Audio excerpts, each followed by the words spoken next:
Wow. Okay. We're really doing it. Starting off. It's a good start. No, it's already done. Waiting for it. Waiting for it. The little delay. No, but see, I always look at it here. Once this changes from 0. All right, give it What 1 second. What are you doing? We are on. Well, I'm hearing a little feedback. That's why I'm gonna mess around with the volumes. Okay, people are watching. All right.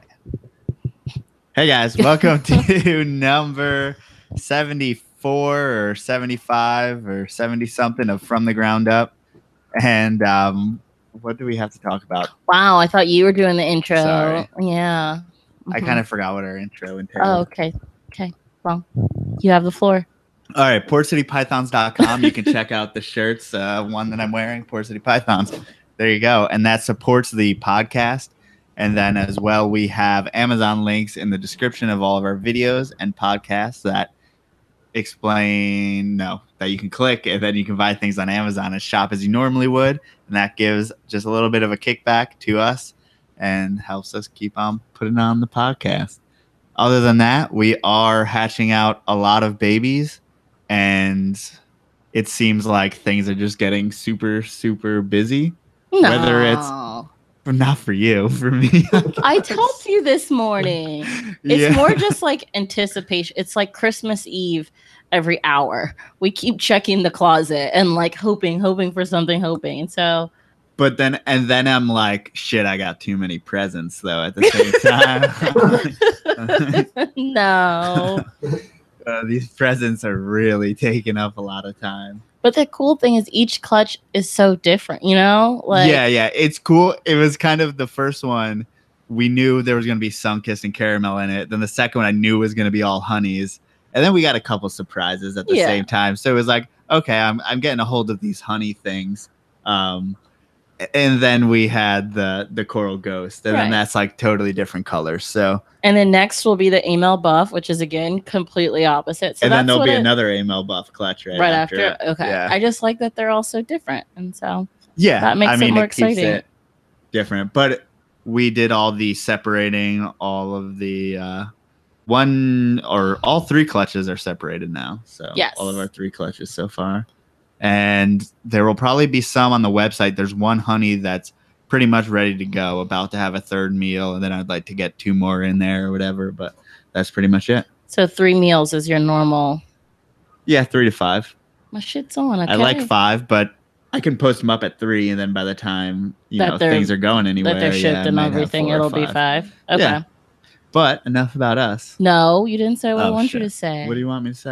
We have a new video up on YouTube. I mean, I know if you're watching this, you're on YouTube, but you could be listening to the downloads later. Yes. So we have a new video about our babies hatching and everything. And I think everyone should watch it and tell your friends. And I think I'm going to make a video probably this week or next week about some of our favorite babies that we hatched so far, maybe, or going through a clutch of whatever. And you're probably going to see me get bit a lot by little bastards of sorts. Have you gotten bit yet this year? You came close. When I sexing them, you can't see, but most of the time I'm trying to pop with both hands, and then it's like latched to some part of my finger. Oh, that's great. You just can't feel it. You can't really feel it. You said ow, but I didn't know you actually got bit. No, that's just like out of, I don't know, just being a smart ass, or like just being like, just weren't expecting it. Yeah, that's really it. Now enough about us. Enough about us.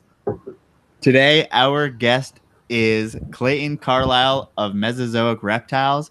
Clayton works with all kinds of colubrids, and mostly ones that he likes to mix all together, which is a super interesting subject, I guess, for us all, and is breaks down boundaries for some, and some are like they're cool. Boundaries. Yeah, that makes it sound super crazy, but I mean, as a kind of purist myself, people think I'm against it, which I don't do it myself, but it makes like the most amazing babies. So I want to get into Clayton's brain kind of about it. So Clayton, thanks for being on the show, and what's going on? Not much. Awesome, man. So let's get into how you kind of got into reptiles, and what was the first snake that you kept? Probably when I first got into reptiles was in junior high. there was a pet store down the street from my junior high, and I started going there after class, and then saw all the cool reptiles there, and then I finally convinced my mom to get me something. And the first thing I got was a rough green snake. Ah. Yeah. Were you like feeding it crickets and everything? Yeah, but yeah, it didn't do that well. Like I know the requirements. Like I didn't know what I was doing back then. Just like every other rough green snake ever. Yeah. I think, Yeah. So where'd you go from there?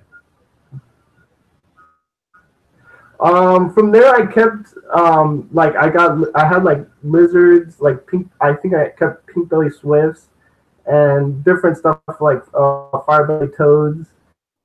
After high school, and after high school, working for a reptile wholesaler.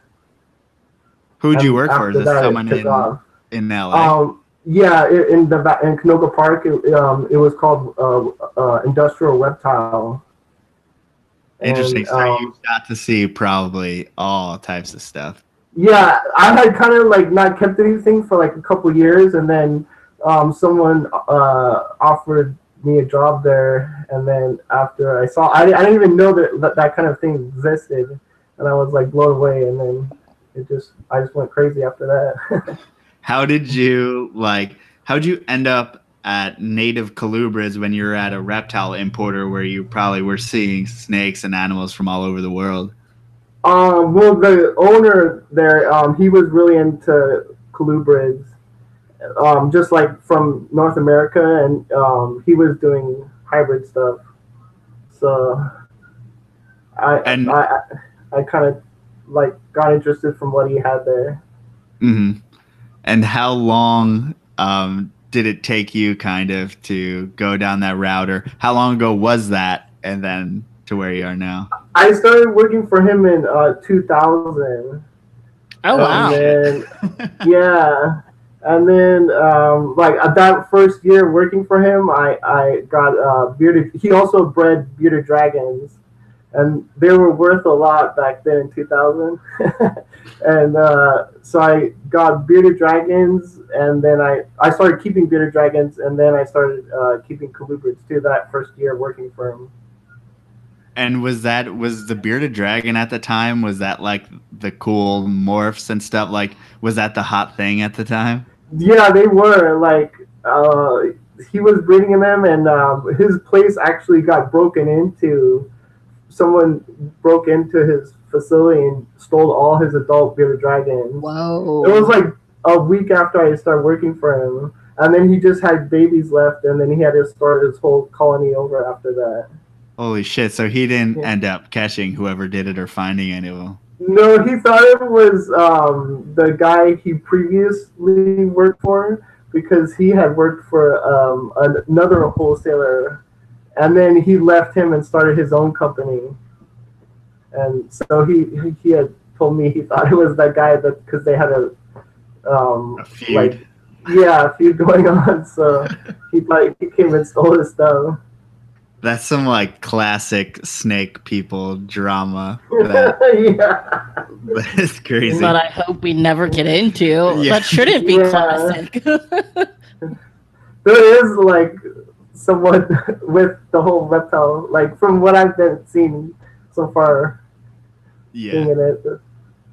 And so, bearded dragons, and were you producing them at that time, or how long did it take you to start producing? Yeah, probably.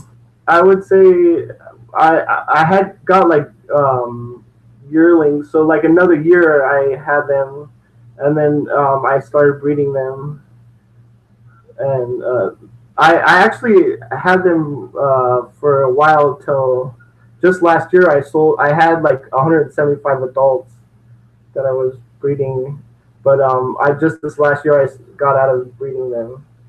Wow. So do you still have some bearded dragons, though? No, I sold everything because the market kind of went kapooey on them. Yeah. But, I mean, we're in kapooey markets, I think, to begin with, at least. Yeah. Of course, they colubrids too. Well, when I first started, I was like just wholesaling. They were going for like $20 a baby, so it was pretty decent. Now, do those seem to go in the same trends? Kind of snake. I only know things with no legs. Do things with legs kind of go in the same trends like snakes do, or I don't know. I think with them, because they can have like so many clutches that it's like one adult could have like 3 to 4 or 6 clutches, and of up to like 20 eggs a clutch. So wow. So you don't even need a whole lot of adults to make a shit ton of babies. Yeah.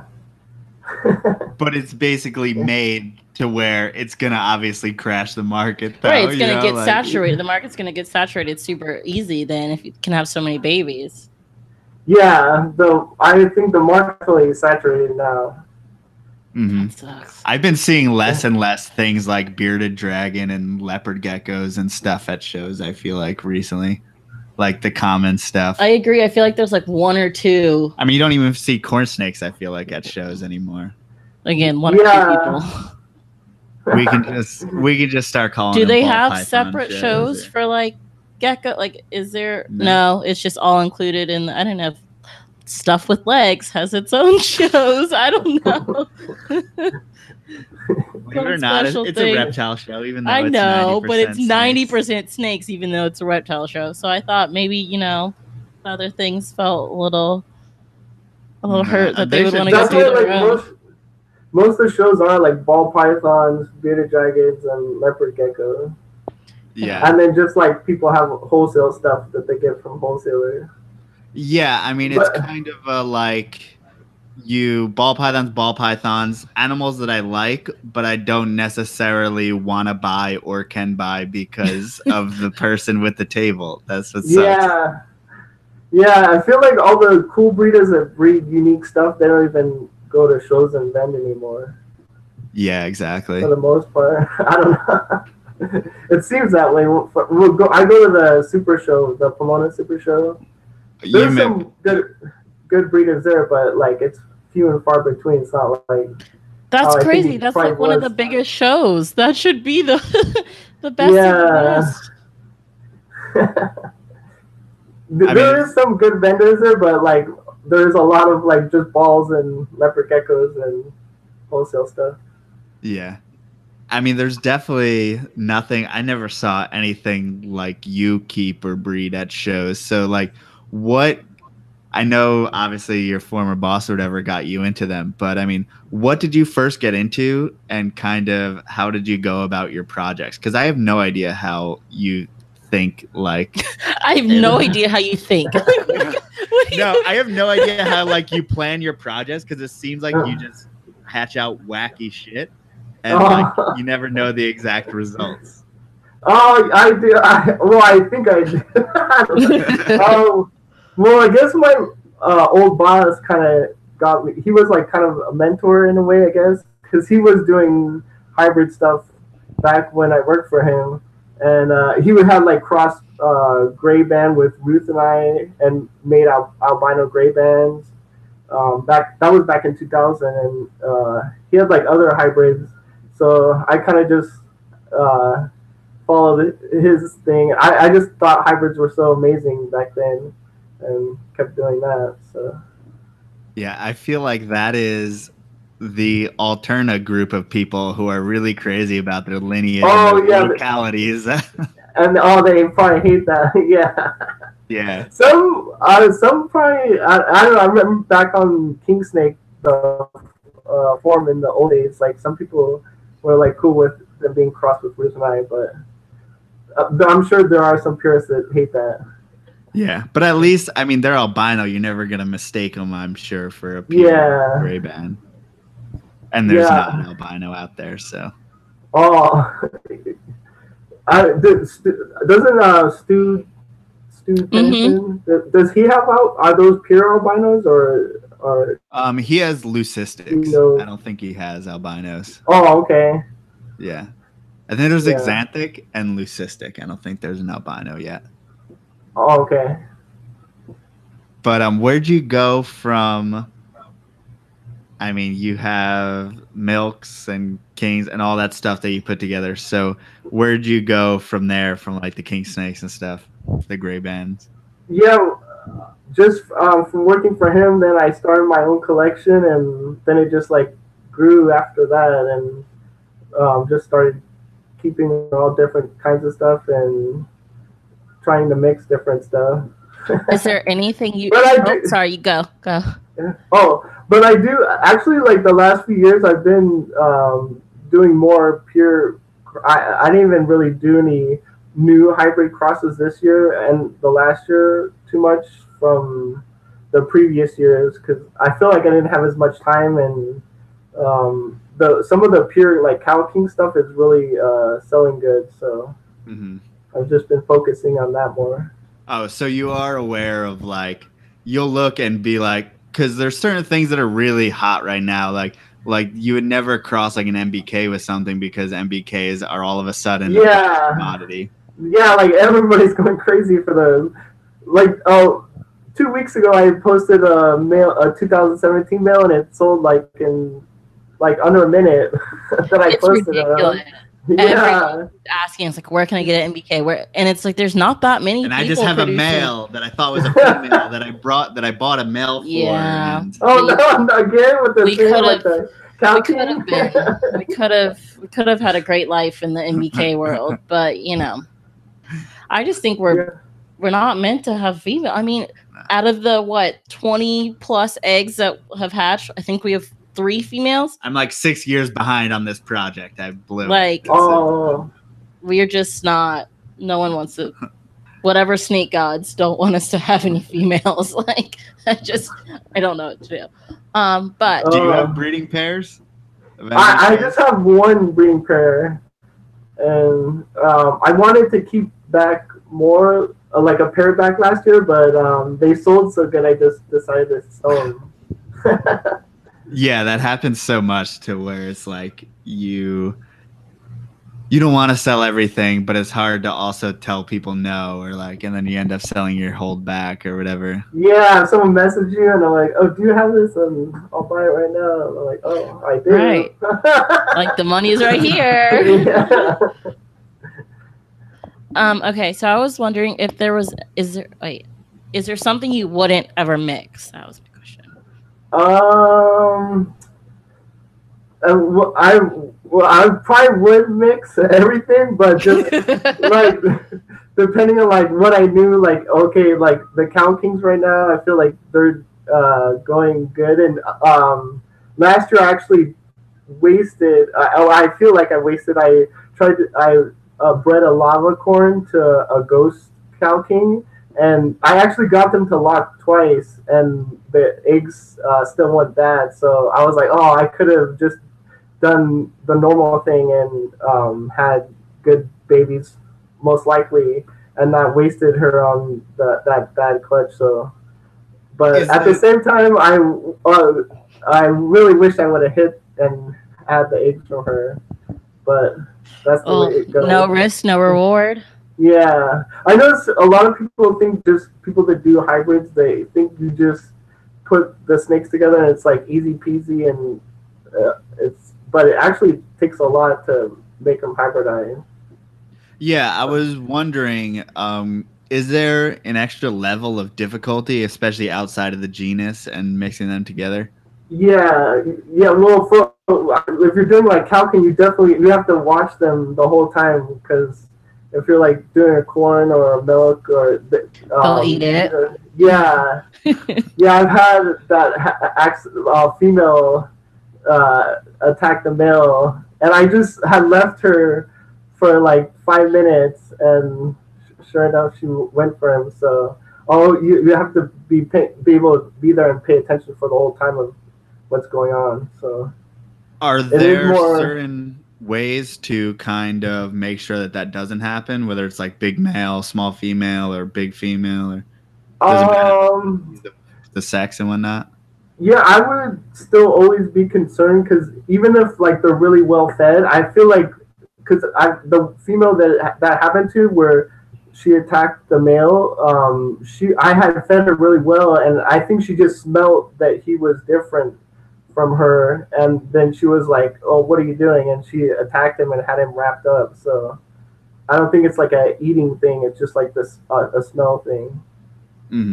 But would you prefer a male cow king or a female corn snake, or vice versa? Yeah, I always do male corn with a female, because the male they tend to like to bite the neck of what they're breeding to. Sometimes, not every time, but occasionally that will happen. And I've tried that, and then if it's like a corn snake or a milk snake, they'll freak out as soon as they try to bite the neck, and they're like, "What are you doing?" and run away. So it's not a good thing. And then I have seen other people post in the Ryan Betty. He does some hybrids. I've seen him say that he's done male kings to other species, and the hemipene has been too big for the species, and it'll start bleeding and stuff. So I've seen him, so I've seen him discourage people from doing that. So there's too many bad one-liners. There's a lot of one-liners. Although I will say, I've bred corns, and I've seen blood from them, just the male corn to corn breeding. I don't know if he bred too much or something, but I've seen blood from that. But from what he said is like the hemipene gets stuck in there because it's too big for the other species. That's what she said. It's kind of like, I guess, like dogs getting stuck together. Yeah. That's a thing. It happens. I've never heard that much of the time. Much of the time, is that a thing? No, most of the time. Most of the time. Well, a lot of the time. You guys the dog breeders should account for that, can't they? There's like these breeding harnesses that I've seen. It's a whole thing. I don't like it. But basically, it keeps the female where she's got to be, and.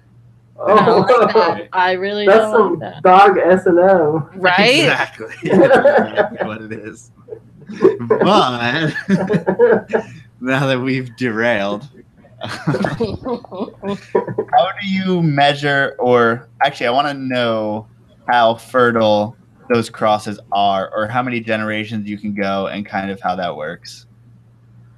I have noticed if like I've done cross to cross, like at a certain point it seems like maybe 4 or 5 generations, like the babies like come out like maybe with small hemipenes or something.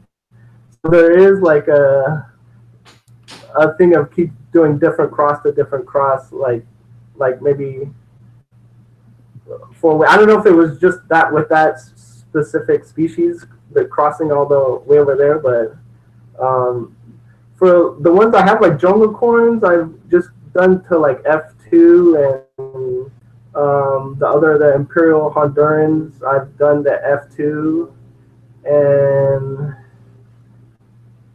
pretty much all I've just been on the second, like the F2s, so I haven't gone like past that. Are you trying to go past that, or do you want to breed it back to? I've kept some babies from last year. I kept a bunch of babies back from the Imperial Hondurans that I hatched out, so those will be F3s, and I'm sure, I think they'll be viable and there'll be no issues with them. Mm-hmm.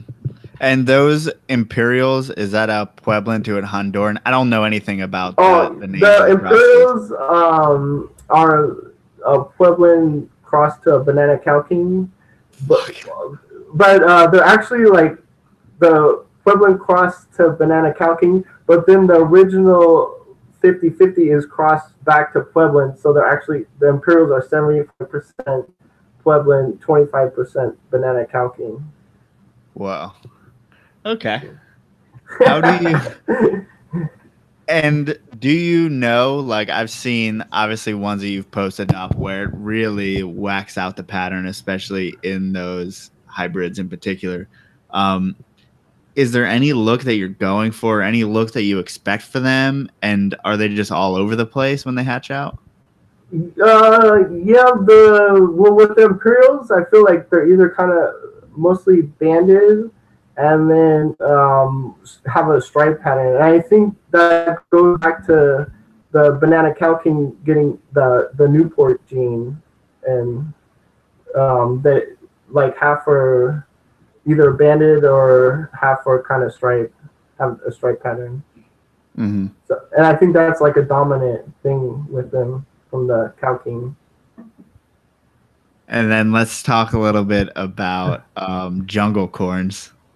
Oh. Yeah. Well, that's a size difference. So, what have you put in gene-wise? Like, okay, so some people think that Tessera could have been the result of a jungle corn, from what I've heard. And I've seen many come out with Tessera patterns. Have you bred F1s and they come out like that? Well, the whole thing about that, I feel like I kind of put that out there with the whole Tessera thing. But that's the thing with when you breed, if you breed a banana cow king, in my experience, to corn, then half the clutch comes out just like a Tessera with the 50 are striped and then 50 are banded.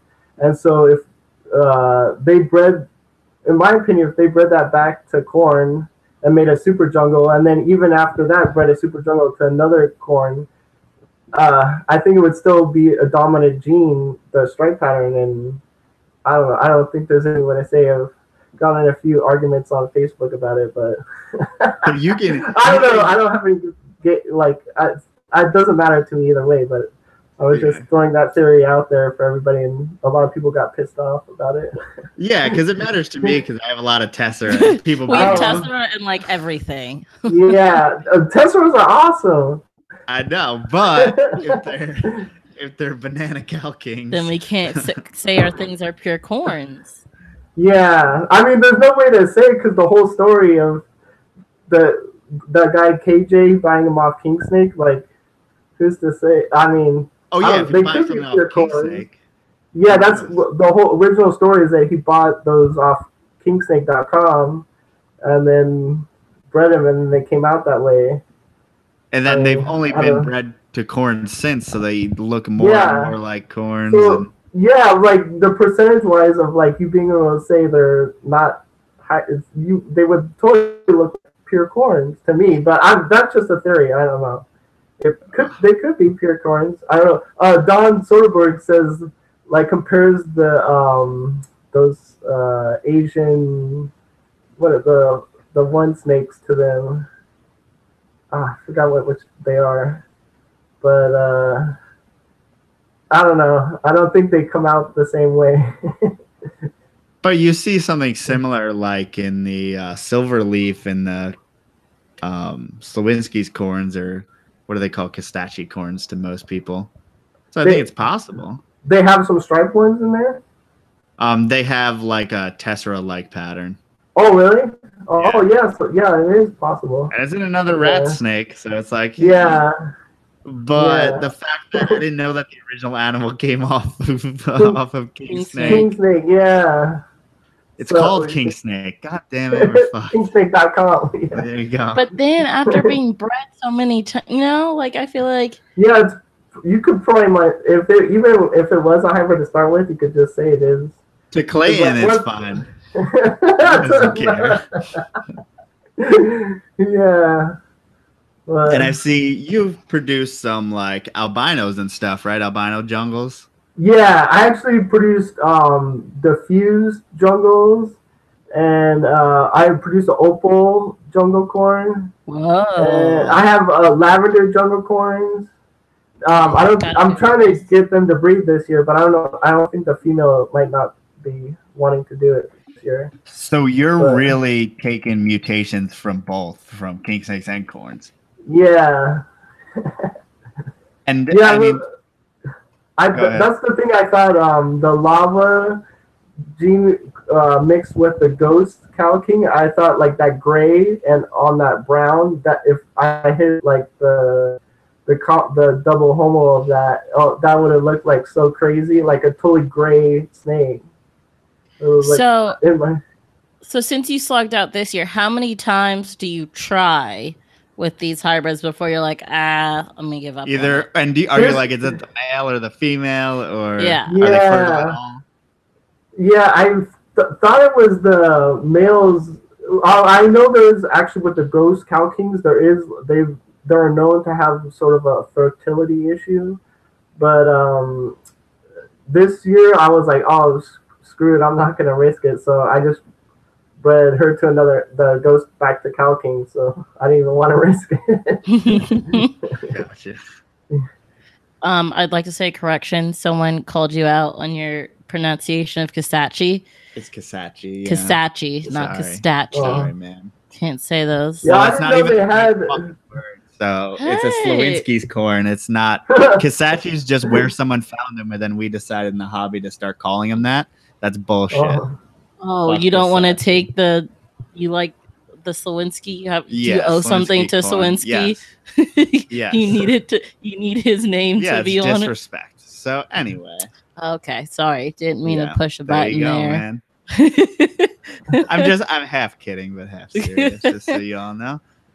But how do you keep track of, like, it works one for one like that? Like, you can say at least what you think is going to happen with the mutations kind of blend together like you think that they would, or have you done basically a cow king mutation mixed with a corn mutation? Like albino cow king to albino corn? No, like if you had the ghost to an albino corn and then bred the heads back.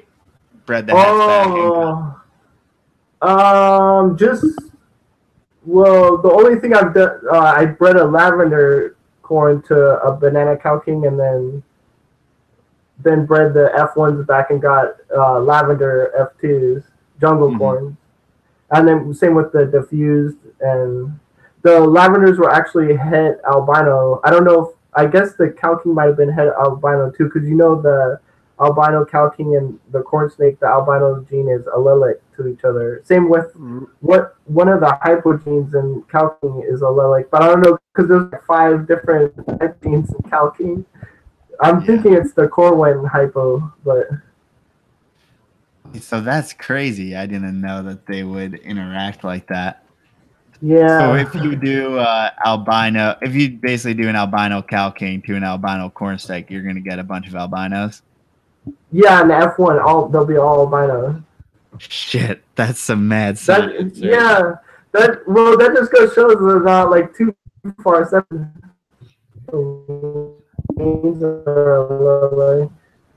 Whoa, hold on. It totally cut out. We didn't hear anything you just said.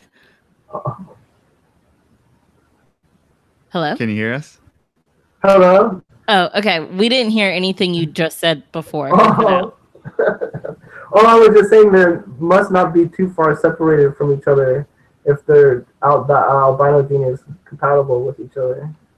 So someone would say, things outside of genus. I've heard this. Things outside of the genus cannot breed to each other. But clearly that's not true with Lamprepeltis and Pantherophis. Yeah. I mean, I don't know. I mean, that's clearly an exception. I don't know many other snakes that have bred outside of the genus. Do you? Well, I know they found gopher snakes crossed with kings in California that are really? Natural occurring. Yeah.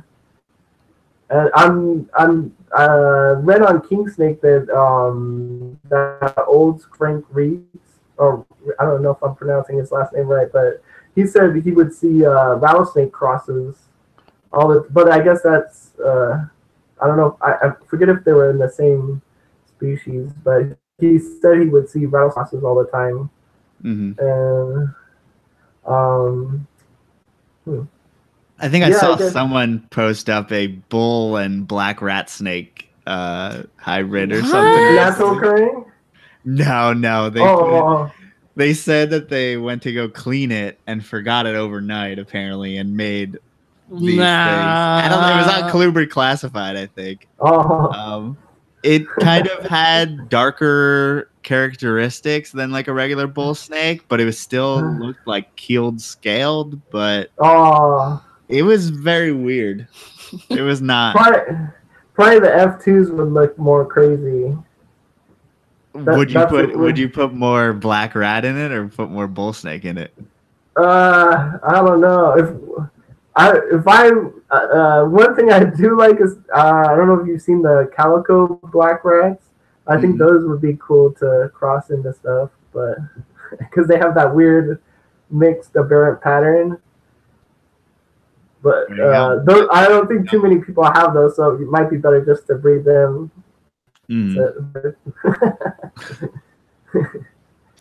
So what? As far as king snakes, milk snakes, or whatever, what do you have that's pure besides the cow kings that you were talking about before? And what products do you have going this year? I have cow kings, Honduran milks, and then I have corns, and then just hybrids. But yeah, I'm doing a lot of pure cow kings because those seem to be good. And I have that pair of Mexican blacks and corns. I have like some different diffused and sun-kissed stuff. And milk. I have the Hondurans and I think I have some Pueblans. And I think that's it. Yeah, I kind of went heavy on the cow kings because those seem to be doing pretty good. Yeah. What are you doing as far as numbers of where's your collection at and how many you're producing? I think I probably have like 150 breeders, but some are retired. And then I have a bunch of holdback stuff from growing up. So. Damn. That's so a lot. out of that many breeders, how many do you have going? Probably maybe like 120. Well, that's males and females. But I don't know if you guys. I want to get more though. Whoa. We were complaining about our babies and like the amount we have. Holy crap. Yeah, with the beardeds, I'm used to like a workload, like because those like you have to feed and clean twice a day, every day. So like compared to snakes, I know. Yeah, they were a lot of worry. But that's why snakes are a lot cooler. Yeah, it's just the upkeep is so much less. Yeah. So when you're producing that many babies, like, are you wholesaling a lot, or are you selling mostly to customers? Yeah. I wholesale some like just if I'm bringing it head to head, and I produce some normals and stuff like that. I wholesale those, but then all the rest I just sell normally. And you have a normal full-time job, right? Yeah. I actually work at a reptile place that sells all the supplies and shipping stuff. It's Superior Shipping Supplies. .com. That's my plug. There you go. But we sell all the cups and shipping boxes and snake bags and all that stuff. Oh, so you're kind of. It's set up to where they're probably a little understanding of your situation. Yeah. I still have to work like full time. But the owner's really cool, so there's no issue there. What do you keep your baby or your hatchlings in? We still had my work the 6-inch. I usually keep them in there till they get a little bigger. Then I put them in the 9. We sell 9-inch cups, and I upgrade them to that, and then just like put a little souffle cup. Like I saw you posted that thing from the container store. It was like that, but it's round. Oh yeah, so it's just basically it's just a deli cup that you would see on a display at a show or something. Oh, I think we lost him. I think he cut out. He's moving. Yeah, it's the round ones. Yeah. Okay, now you're back. Wait, kind of. No, you cut out again. I see you guys. Okay. We couldn't see you. That was weird. Yeah, so everyone does it kind of similar. At some point, you have too many babies to do. Do you keep ambient? Or are you keeping them on some type of racking system? Oh no, I just keep them in the cups, and then keep the room temperature like 80. Okay, so yeah, you do the same exact thing. Yeah. Wait. Oh, sorry, I don't want to make any assumptions. I was trying to look on Facebook. I think either your girlfriend, your wife, or whatever. I think she's watching and she's commenting in the chat right now, and she's saying this is why. Oh really? This is why you don't have time to hang out with her because of all the babies. Oh, yeah. I do spend a lot of time with them. I can only imagine it took us like an hour this morning just to take pictures of every baby, write on the little cards, like what they were when they were born and all that. Like, I bet it takes you forever. Yeah, it is time consuming. But passionate about it and what you love to do. It's like what better else thing to be doing? True. So at the level I do. Go ahead. At the level that you're at, do you make like a good side income doing it, or are you just happy to basically cover your expenses? Oh no. He's gone. We lost him again. Oh no. We've gone black. Oh, see, she said he doesn't let her help. I let Melissa help, but then you micromanage every step of it. Yeah, so usually I give Melissa more of a she puts in the number. What is Google Sheets, or I'm making a typing type of motion with my fingers. She does a lot of the. What'd you do today? You just put down I sex them, and then she just put down in the Google Sheets like the sexes and whatnot. Oh. It's just hard when we only have so much space to mess with all the babies, and you're not going to be sexing them at the same time I'm sexing them, or you don't want to get bit and shit on at the same time. But yeah. you have a certain way. I don't know. Oh, he's back. Clayton's back. Yeah, I lost you guys for a sec. No problem. She said that you don't let her help. Oh, yeah, I'm kind of picky. She would, I guess, but you don't want help? You're gonna have so many babies. Yeah, I'm just worried something will happen. I don't know. I've been helping when we've done the reptile shows. She's good at helping at the shows because I'm not too much of a person, more like that, and so she'll help sell stuff at the show. So. I feel like there's just so many things that could go wrong with a little baby, or. Yeah, someone who does today. He when we were putting it, he's like, "Oh, you didn't get it on its tail, right? Like you didn't get it." No, of course I didn't put it on its tail, but he's just so watching over me when I do every step. It's delicate and they're squirmy. Yeah, and I know that I have eyes. It takes attention to detail. That's all. Oh no. Do you feel like it's hard to pop your babies? Or we already talked about this, didn't we? No. Because adults could sometimes be.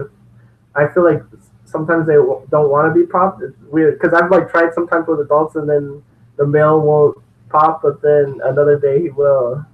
I guess I asked my question wrong. I meant to say today, or we also could have been sexing yours too early. Today we kept wondering, oh, is that a hemipene, or what was the other thing you called it? Musk gland. A musk gland, which I still don't know what that is. but like we weren't sure a lot, and I don't know if that's because we were doing it too early and we should have waited like a week or so. I don't know if it's something that would appear clearer if we waited, or I don't know. Oh.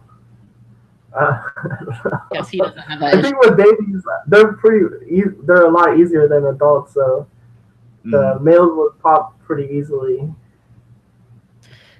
You do just the, I do more of like the ball python one. I'm used to that. But you just like roll your thumb up. Yeah, my old boss taught me, and just kind of like pressing like one thumb on the vent and then one going like that way on towards the tail. Yeah, I do it the same way. It's so scary. It's kind of scary though with a little baby. Like they can take more than you realize, but it's still kind of weird. What do you think you're gonna do to it? Can you really hurt it? They hate when you do it. They always bite you. Yeah, plus they're biting you and peeing and shitting. And yeah, you're trying to what see. the fuck are you doing? Tell Gustavo to give us details. But how do you keep track of all the babies that you have? And we have kind of a really archaic system of doing it, but how do you keep track of your babies basically? I get like usually right now, because it is like I'm hatching it, have hatched out quite a few stuff already. I have a big table and I kind of lay them in, set them out in rows,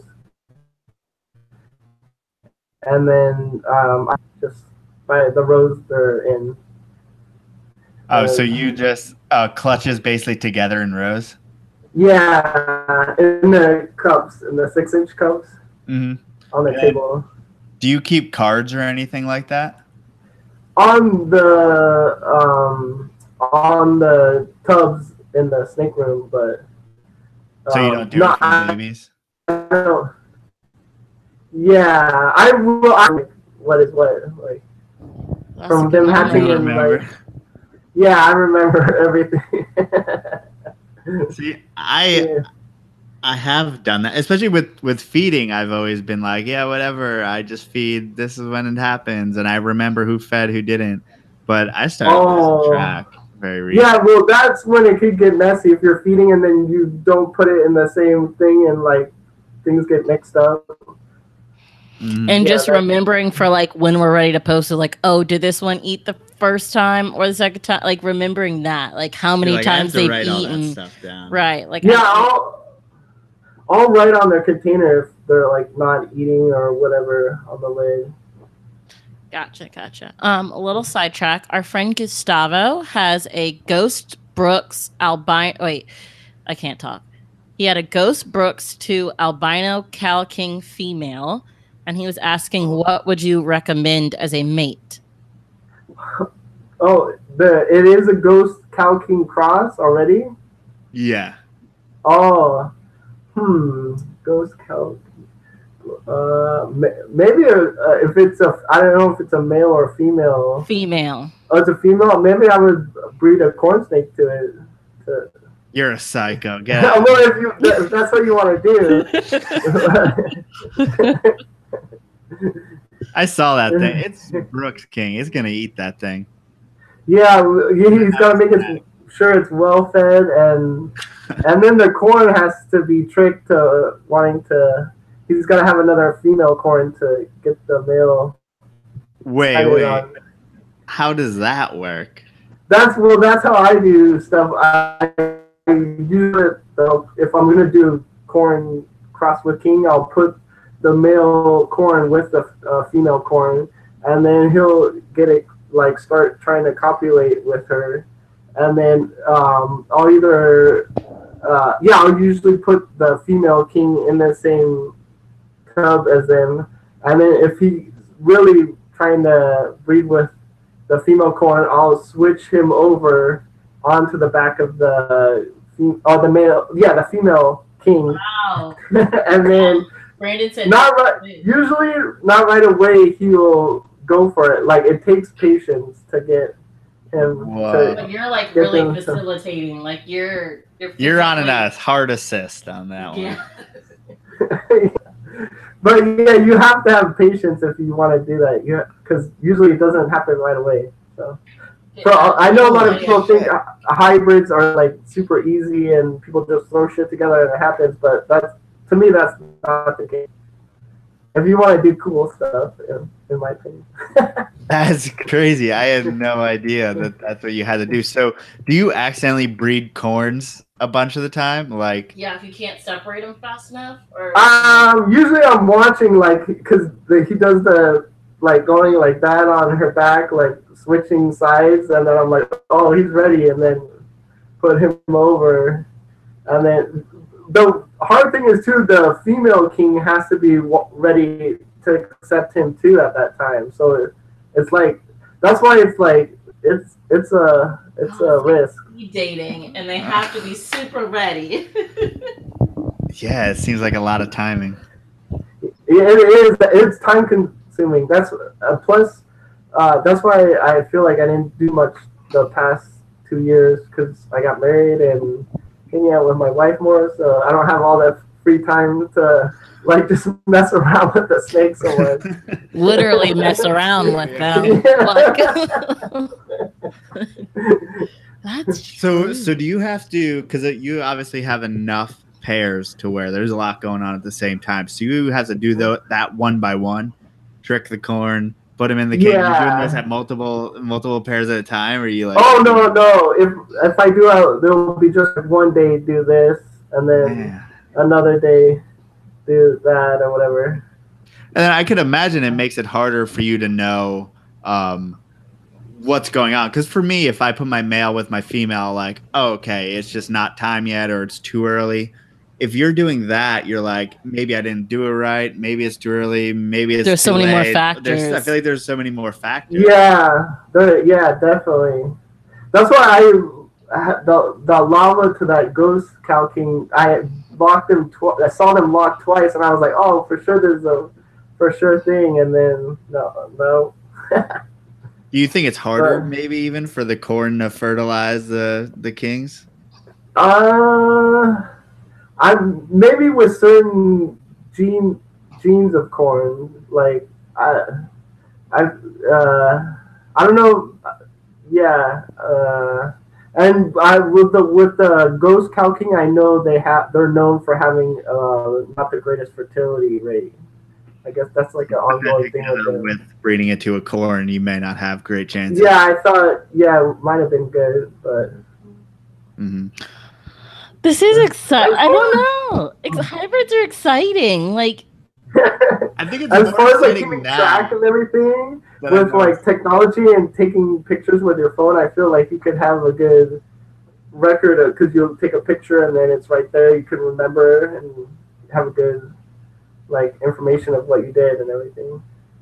Yeah, because it's more interesting now that I know that it's really difficult to do. Like that's what makes it more interesting. If it was easy, well, because it's such a process. It's so weird. It's such a weird process that I feel like it is like more interesting than just throwing them together. Right. It's not just It's more of an accomplishment, I guess. Yeah. I mean, some like if you're doing mill to mill, like Honduran to some of those, I know, like you'll just have a male Puebloan ready to breed to. He doesn't care that it's a Honduran, and he'll breed pretty easily to that. But to me, that's like, what's the point of making tricolor hybrids? It's kind of lame. I don't know. Well, I see all those ones with the wacky patterns that you post, and I think those are pretty cool. Oh, the Imperial Hondurans, or yeah. Oh yeah, those but those have calking in them too. So does that add a layer of in between milks and king state? It's the same thing. It's the same level of difficulty, or no with those because the original pairing of that was a Honduran male to Imperial. And for whatever reason, the Honduran male readily bred to the Imperial. Maybe because the Imperial is 75% Puebloans. It was like it was. I didn't have to trick them too much. Yeah. So is there? Go ahead. Okay, I was wondering, when you do the king snake, corn snake crosses, are the babies there? Is their appetite more like king snakes? Like, are they going to eat anything, or like? Except I've seen some corn snakes eat eggs too, but like, yeah, what is the kind of appetite and all that like? I would say they're like from what better than cow kings, because I've had cow kings that won't eat, and I've had to like cool them down and then bring them back up, and then they'll start eating or start slap feeding them. But usually out of the whole clutch, all the jungle corns are pretty. They like maybe one or two occasionally doesn't eat, but out of the whole clutch. So but maybe usually all the rest do. The ease of feeding from corns. Yeah. And does their personality match as far as 50-50, or, you know, how does that work out? Because, I mean, everyone knows a king is all about food and they latch on to you and never let go. And then corns are much different. Yeah, I would say they are pretty for food. Like, they wrap around it, like, right away. So do you find that they're more like kings or more like corns? I guess you could have some in the clutch that are kind of more like corns in a way, but I would say most, in my experience, tend to be more like have the appetite of kings, like just go for it. Mm-hmm. Okay, there might not actually be an answer to this question, but do you feel like there is a greater variety in pattern from your hybrids than this might be too vague, but like a greater variety in pattern, less variety than just if you're putting two corns together or putting two kings together? I think it depends on like what, if you're like putting a morph of the king or. Yeah. Okay. My question is too vague. Yeah. I thought so. Well, I guess we did like a banded corn to a banded cow king. They would kind of just have like that camouflage pattern. I would think they come out like that more. But if you do the banana, then the 50% come out with that stripe like Newport look. And you call it Tessera, that's all right. So, we all believe in Tesseras over here. Yeah. That's true. Hybrids. I don't think we would want to do the work, even though they're cool. I can't be sitting there waiting for them to be ready to pounce and have to take one off every like. You know what? The cool thing about hybrids, like you never know what the babies are gonna 100% look like. So. And like, is that true for even extra Christmas? Even extra Christmas. Surprise! The Easter Bunny's in there too.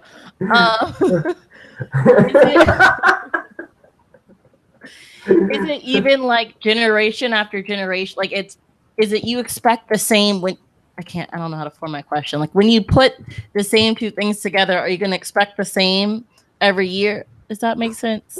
Or is it wacky? Like when once you put two together, you're like, okay, all the babies are going to look kind of like this. Or is it every year? It's like, it still could be just as wacky. Yeah, with the Imperial Hondurans, every clutch, to me, like all the babies kind of have a different pattern and look. Like the first clutch, I just hatched the first clutch from this season, and there's one that has like crazy like apricot orange color on it, and I've been breeding them for a while now. I've never hatched out one like that, and then like so, yeah, every clutch varies. But, I mean, there might be a few with like kind of just one stripe, that like one or two like that, but then the rest are totally different, like that I haven't seen before. Mm-hmm. So do you feel like it's harder, like with Joe, he can see a baby and pretty much immediately know, like not immediately, but you have a very strong idea of what the parents would be when you look at it. But with hybrids, you're good. I mean, I suck at it, but that's because I just know. But with hybrids, is it harder to look at someone's random baby and think about what two parents?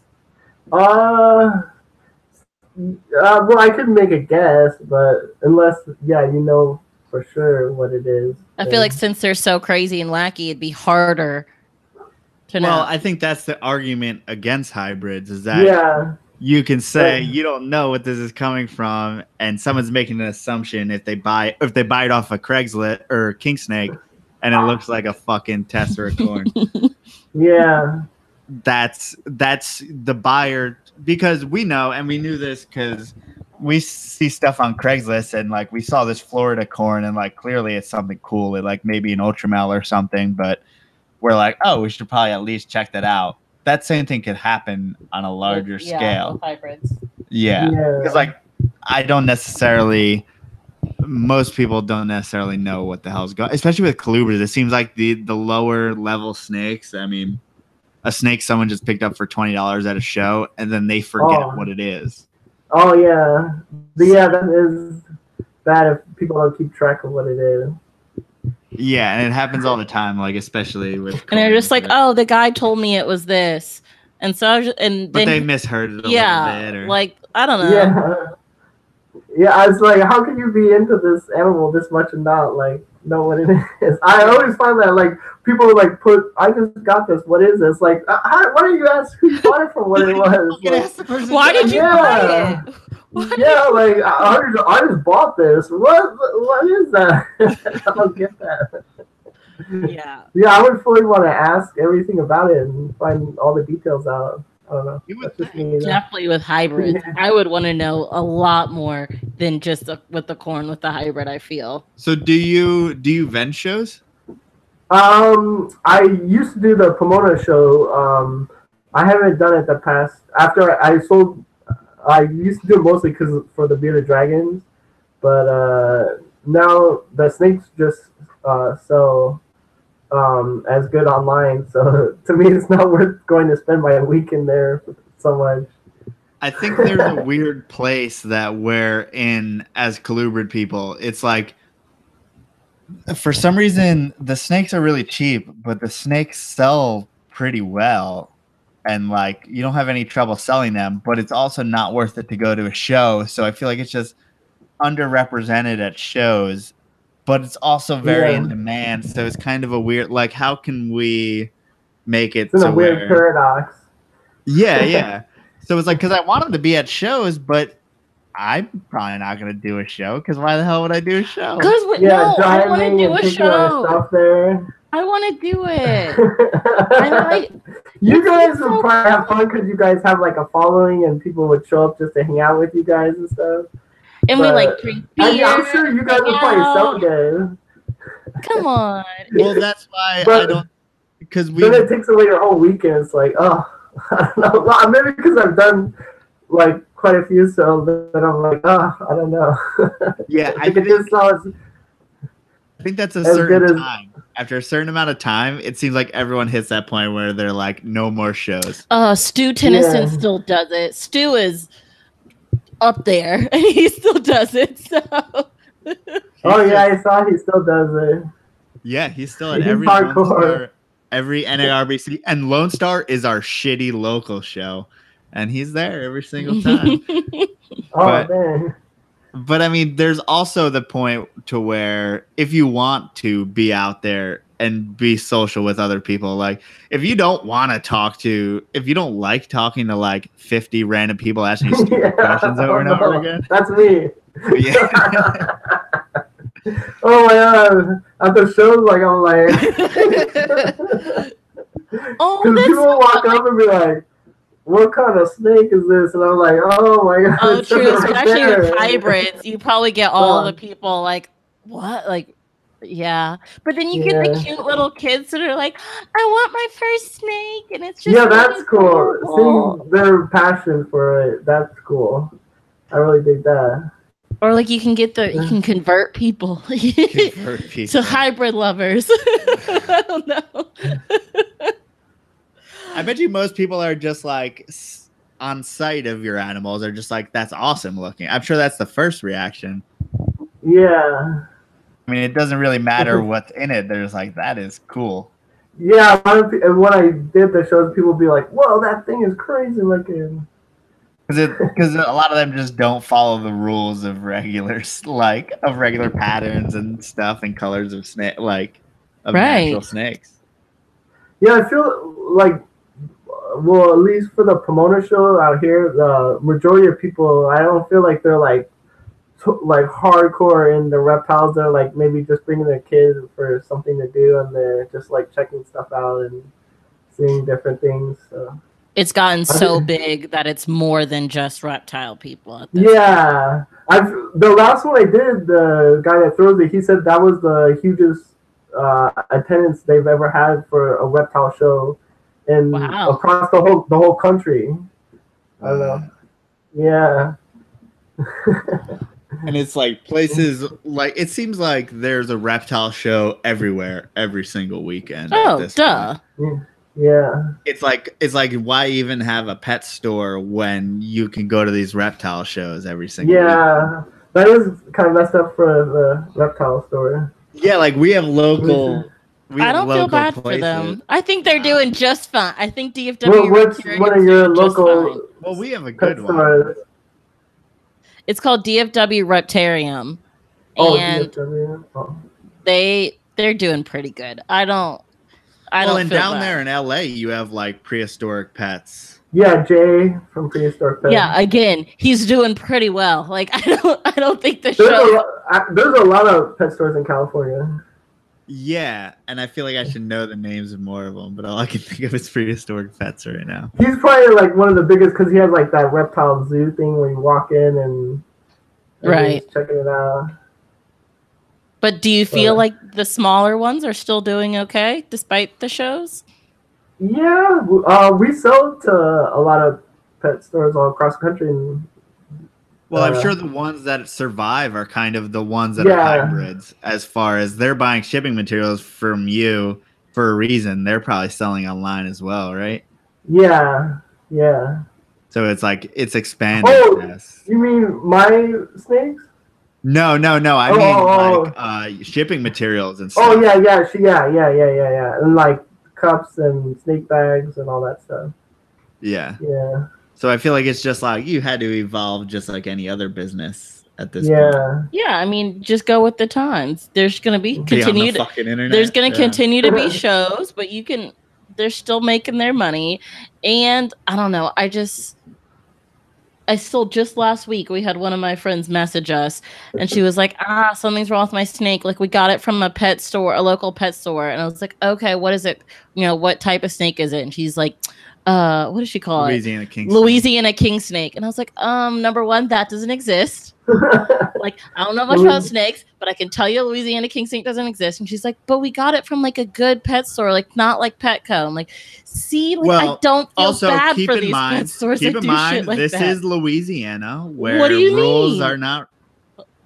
Louisiana, it's whatever. I mean, there's still some bullshit backwoods like put the speckled in the tank and call it a Louisiana king snake and sell it, and but then it's all right.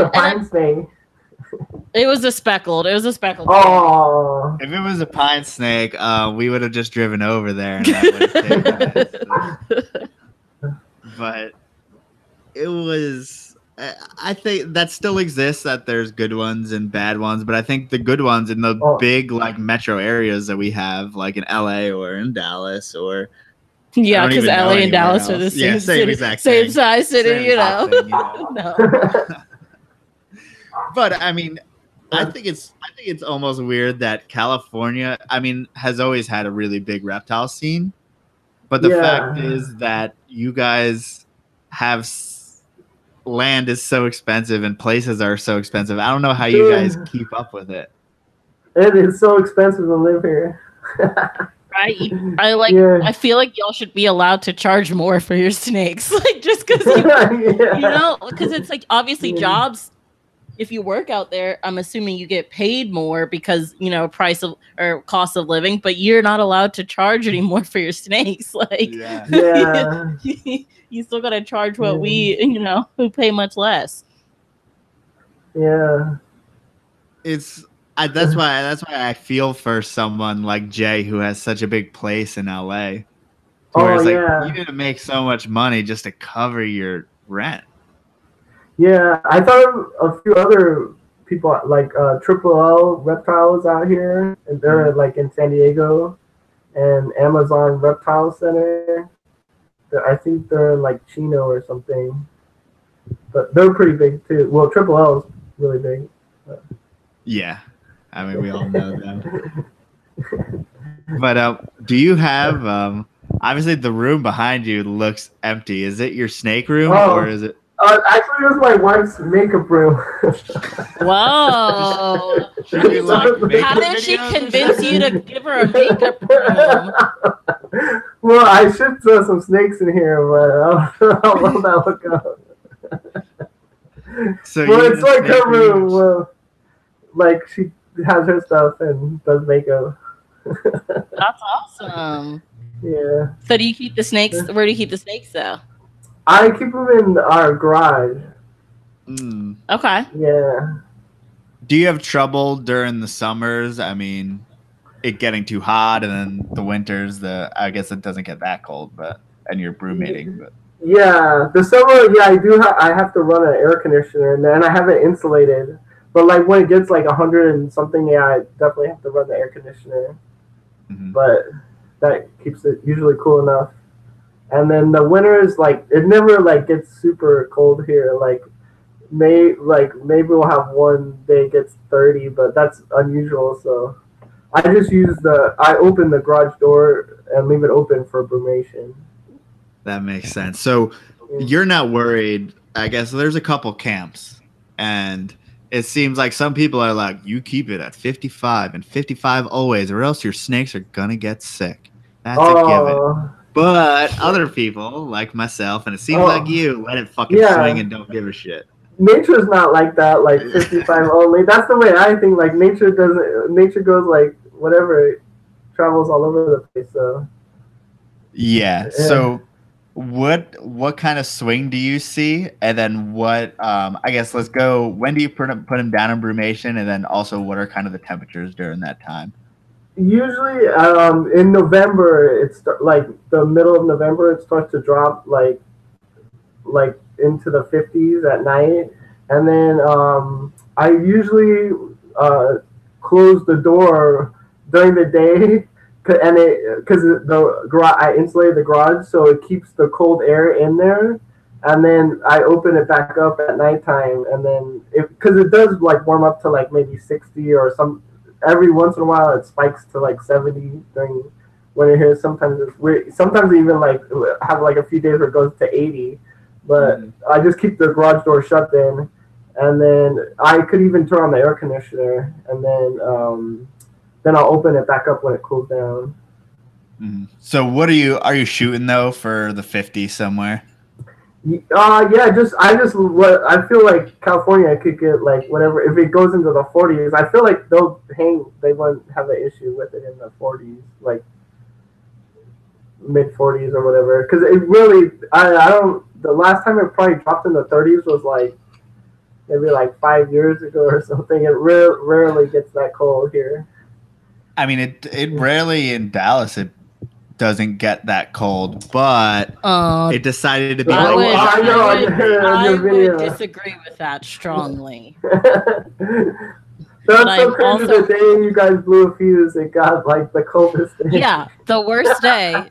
Because it was, of course, in the middle of the night because our heater was just heaters running. Never worked that hard because it was like 18 degrees out or something. Right. Oh, whoa. So we blew the fuse because it was struggling. Yeah, because it was just working all night long to keep it. What did we have? Try to keep it at least 50. We're trying to keep it 50. I'm surprised it works. I would say you could go in the 40s even. Well, you saw they're fine in the 30s. Like I think they're. Yeah. Does that scare you too much? Florida has like freezes, and they still have a Burmese problem over there. Yeah, that's true. All those still survive, let alone the corn snakes that are supposed to. I know you don't want them to die. But I mean, the way I learned how to brumate, or the way I took, basically I've heard a bunch of different ways, but the way I follow is from the Kathy Love corn snake book. And she in Florida used to just open up the garage door, kind of like what you do. Yeah. So I was like, all right, that'll be fine, right? Yeah, I feel like we kind of have this similar weather with Florida, but they're just like maybe way more humid. Oh there. Yeah, it's sticky. Oh my god! Have you guys been there? Oh yeah, plenty of times. I went to South Beach one year, and I was like sweating the whole time. I was about to say, but I'm also from Louisiana, and that is an armpit. Like, I love it to death, and we'll rep Louisiana forever. But it's you get off the plane at the airport, and you immediately like are hit with this instant level of humidity. It's pretty awesome. Wow. Just sweating immediately. Oh yeah, you have like in the summer we have at least two pairs of clothes because it's like you have your morning outfit and you're almost definitely gonna sweat through your morning outfit, and then you have your night outfit. Oh, wow. But I mean, Texas gets that hot too. I was driving around at like 10:30 the other night, and it was still 92 degrees at 10:30 at night.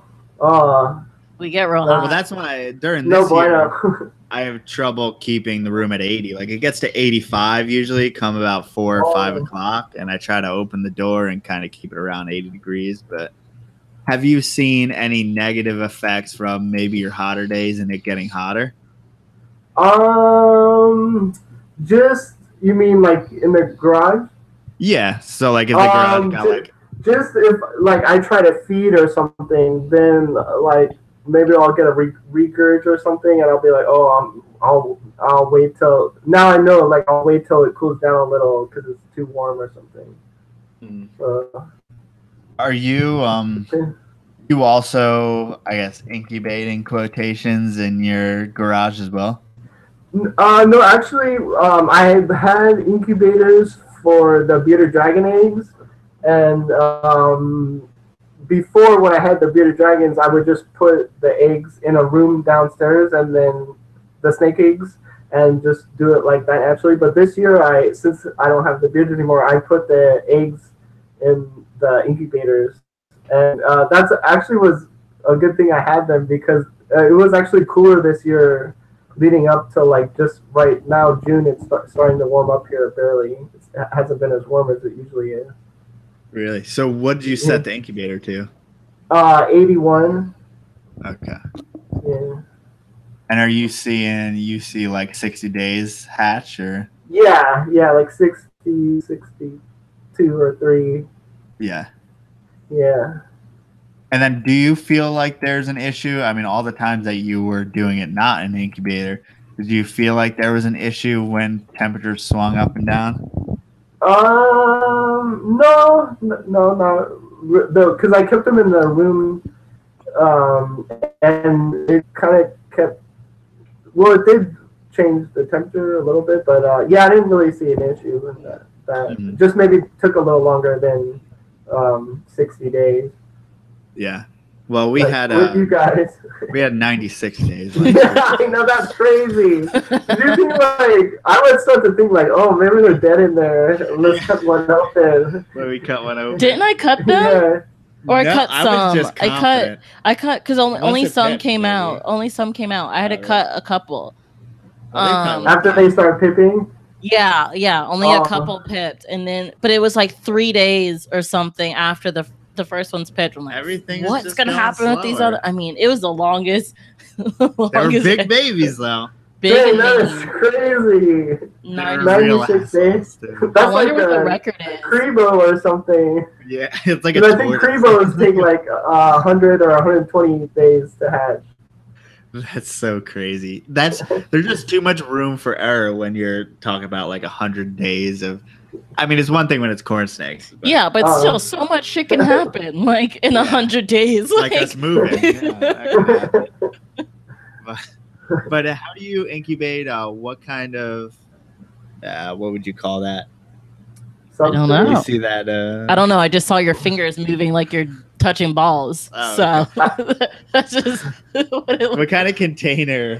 This means container? Incubation medium and everything. How do you set up your eggs? I use the for the Usually I use mostly the 9-inch, 128-ounce containers from my work, and then for sometimes the Cow King eggs are like a huge clutch, so I'll use we have a 190-ounce container, and I'll put in those, and then I use vermiculite. And I used to put the eggs on the vermiculite, but I saw online that people like putting the like little egg crate kind of. I don't know if you saw that plastic white stuff, and I supposedly it's supposed to get more air to the bottom of the eggs and stuff. That's the theory or whatever. I don't know, but I felt like maybe they won't mold or whatever, so I started doing that, and it's working great. So I've stuck with that. But I saw how you used Repti bark. I like that. That seems like a cool method to use too.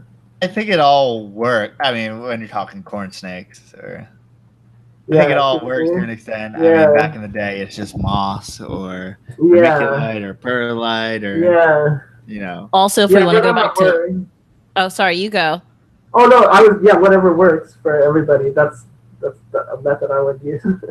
Also, I was gonna say, if we're gonna go back to nature, that mother's not out there trying to, you know, find something to put the eggs on top of to not be in something. True, they just leave them. So, yeah, if we're gonna try to follow nature, you just leave them, and they'd be fine, right? As long as it's, I mean, in my experience, it's probably. I wonder what you think. Like, it's just managing the humidity correctly. I mean, yeah.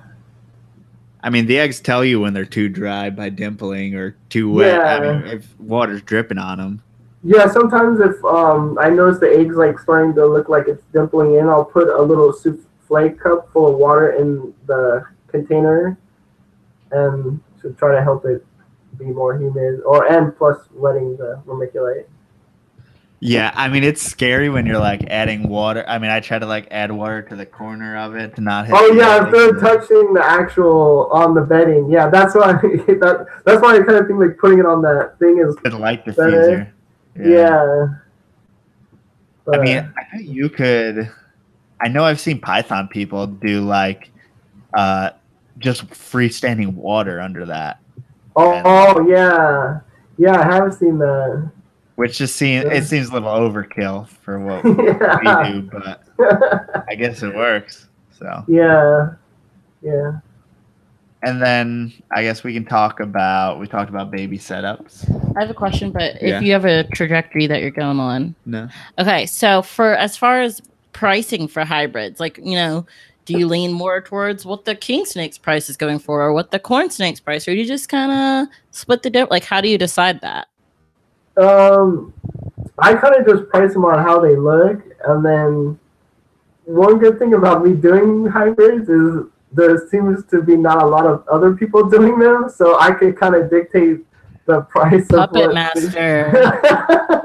That's what I appreciate. Like, people talk shit about hybrids, but okay, do that, and I'm stay out of it, so I can decide the price. So yeah, I just kind of price them on how they look, and like if they are carrying like hypo or something, then of course I'll charge more for them.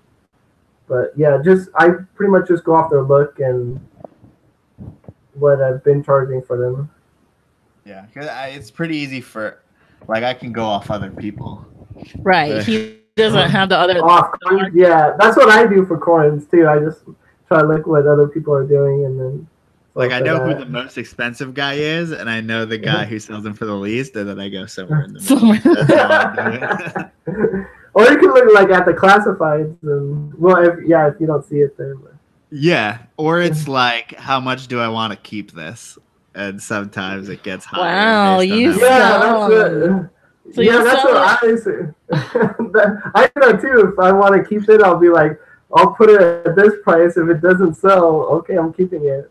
Exactly. Why don't you just, if you want to keep it, just don't post it?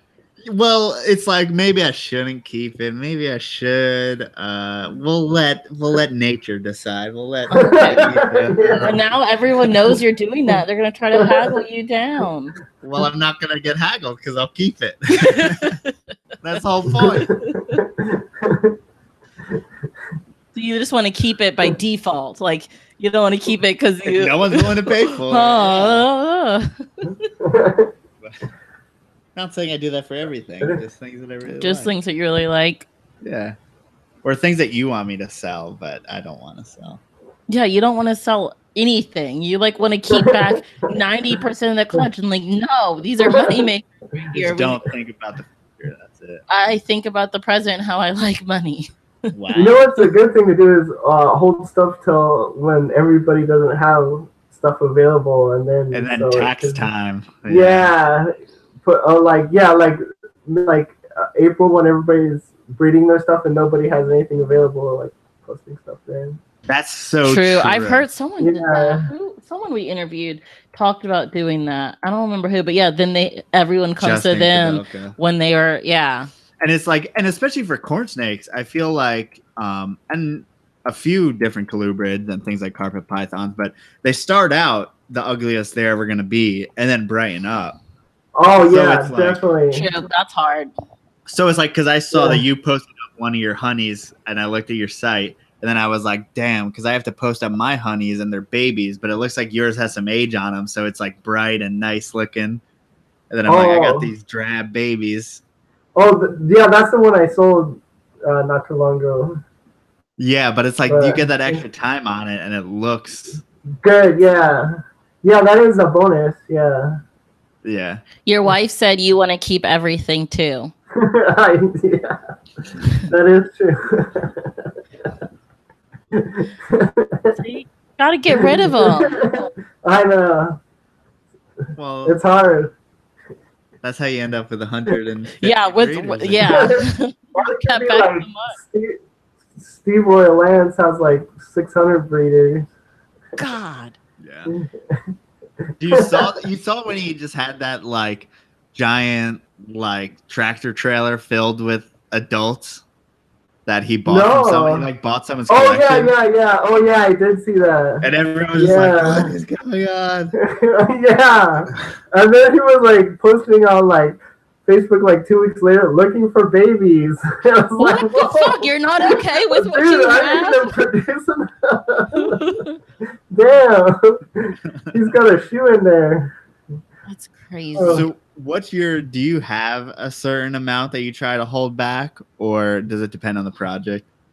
Before when I had the bearders, I probably wasn't so good about doing that. I was like, I would say kind of sloppy, but now that I have to deal with that, I'm like more focusing in on what I want to keep back and like the projects and stuff. So yeah, I have more of an idea now. Mm-hmm. And say, how many females would you hold back and how many males? I mean, you want to make sure, obviously, like you said, it's a little bit more difficult. So you want the project to go forward, but do you put all your eggs in one basket and just keep like one female back? Or do you keep no, because I did have a cross recently that I lost the female, the Therai king snake cross with Nelson milk snake, and I lost my female, and then I had another female, but she's a retired breeder, so I lost her. I kept all the babies back, and so I think I probably have like either 2.5 or 3.5f from her. Oh, so you went all in. You're like, I am not taking any chances. Yeah, because I didn't expect to lose her, so I was like, I'm not going to sell anything this year and just keep all the babies. Right on. See, you got to keep all the babies. You heard it. Well, just for that project, because I didn't have anything else to start, and I already had the albino version, so if I try to do that cross again, I'd have to start like F1s would be like head albino, and then from there. Start all over again. Yeah, probably like a 6-year project. Yeah. So what do you think, I mean, what was one of your first projects and how long, I mean, you said you have things almost going on, you have F2s and stuff like that. What's one of your longest projects that you've been working on? Probably either the Imperials or the Jungle Corns. I've just had those for a while. And those go back to the importer and stuff like that? Yeah, the Therai Nelson, I actually go back to him. I actually got those from him. Does he still breed? No, he went out of business, actually. I thought you were going to say he's dead. And I was like, that makes sense. No, he went out of business, and then he got out of it and sold his stuff. So he's dead to us. Yeah. Oh, yeah. Okay. Poor guy. I don't know who you are. What were you going to say? I don't know. He's cool. He was like my mentor, sir. Yeah, he's the reason he's into it. That's true. Into this. Yeah. Okay, so 2 questions. First, do you still find yourself buying a lot from other people, or do you feel like you're cool with what you've got? You know, you can make it anything you would want next year. Are you still buying a lot from people? I'm sure my wife's gonna type something now because I'm buying stuff, because I do see stuff every season that I want to buy, but she's like, you don't need anything more. But like, yeah, I see stuff that I want to buy. I do buy like maybe a small percentage every season. She said like, against her will. Yeah, last season I picked up some splotch Sinaloans, a trio, and I have one is too young to breed, the female, and the others I hopefully gonna get eggs from. But yeah, I try to pick up a little something every season. That's not bad. But, only a trio. Yeah, well, I bought some other things. I bought some other cow kings, and I bought some Western Hognose. I know you don't like those. Why? You have Hognose are cool. All right. Are you gonna try to mix shit with those? No, but I do know a guy that he tried to breed a corn snake to a hognose, and he said they actually locked, but he didn't get any viable eggs. Yeah, there's no fucking way. There's no way. That is like those are like aliens from different planets. Yeah, I don't think it would be happening. Like, I just think that the family of colubrids is just a lump for everything else. I don't think hognose and corn snake should be anywhere near each other. Yeah. As far as the rostral scale or whatever. And yeah, they're totally different. Short little sausages and just completely different behavior than all the other colubrids. Yeah. Yeah, they totally. I don't know. Yeah. I don't think that's right. Yeah. But what else? Or have you? Would you mind if I ran into the bathroom real quick? No, because bathroom break. I'm gonna go right after you. Oh, okay. Why don't you go at the same time? I'll just talk. What are you gonna talk about? I don't know. You'll see. Okay. Be quick. Let's be efficient. Be quick. Be quick. I'll just talk about how much I hate hognose, because why would anyone ever want them?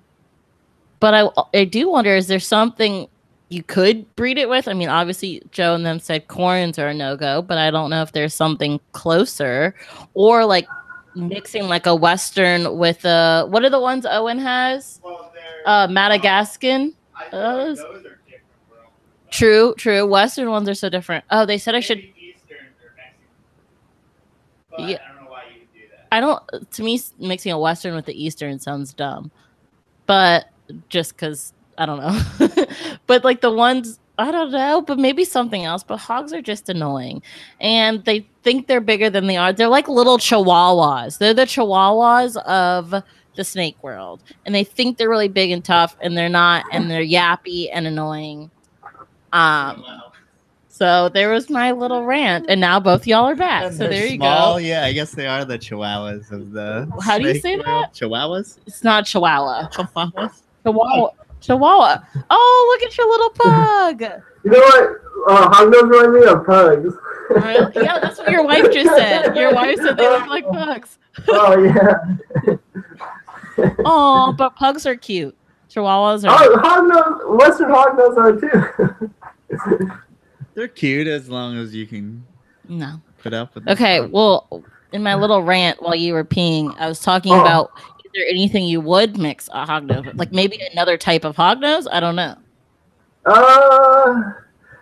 I would, if just to see if like that's possible, but I think there's like from all the cool morphs I see coming about with Hognose, it's like I wouldn't like. There's so many cool things I would do like it to see it happen, but then I wouldn't go after that. Like there's so many cool morphs. Like I don't know if you guys seen that guy Dan Abbey and JMG. He's got a lot of cool stuff. Both of them have a lot of cool morph Hognose. JMG is the best Hognose. I do, despite my hatred of them, he has the best ones. And Justin Mitchum at Extreme Hogs has really they all have a lot of real cool Hognose. I think that's really one thing that people can, if you're looking for something more high dollar, because obviously corns and even things like milks and stuff like that, there's no real high dollar morphs. Even cow kings, there's only a few. Well, in comparison to like if you in Hognose, you buy like a $2,000 snake. Oh yeah. We have palmettos. Those are $2,000. Not anymore, no. They were. Let's go into palmetto talk. No, I'm kidding. No. Yeah, let's do it. I love palmettos. But I think Hognose are like one of the only things in colubrids that hold their value and have high dollar morphs. Oh yeah. And I don't know. I feel like cow kings are holding their value pretty good, and I mean they like. I feel like the Hognose have they're kind of newer morphs that have come out, like Sable and all those. But some of the cow king stuff is pretty good. I know of like some of the different ghosts and stuff are still expensive, or like the Joker and stuff. I don't know much. Oh yeah, the Joker. I think that might be a joke. Chimera or something. Oh, wow. I don't know. I don't know if you saw that because Mike Fedsine, who has it, was a male and it also laid eggs too. I don't know if you saw that. That makes sense. Well, if you want to put a list of, okay, I won't get into it.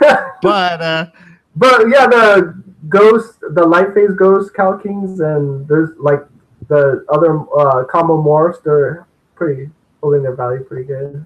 Do you have any intention of getting out of colubrids or branching out into anything else, or even? I mean, you're stay mostly on this continent, or maybe Central America. I would probably not. Like, I like them the most. I think. Yeah, maybe, King Colubrid. I could see like keeping beaded lizards or something like that, but I really like colubrid. Your wife says no. So it's like there a bearded goes that. with sharp teeth. There goes that. There's a lot of cool more bearded dragons, but just the work is somewhat.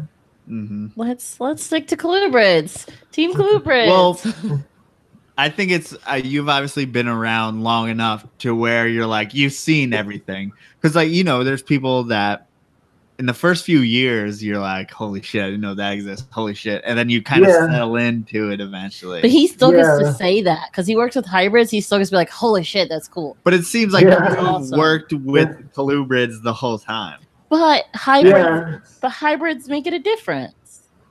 Yeah, because even though it's in the colubrid world, you're mixing shit that hasn't been mixed before. You get to like bring in something it's like new. Colubrid aliens. Colubrid aliens, huh? Yeah.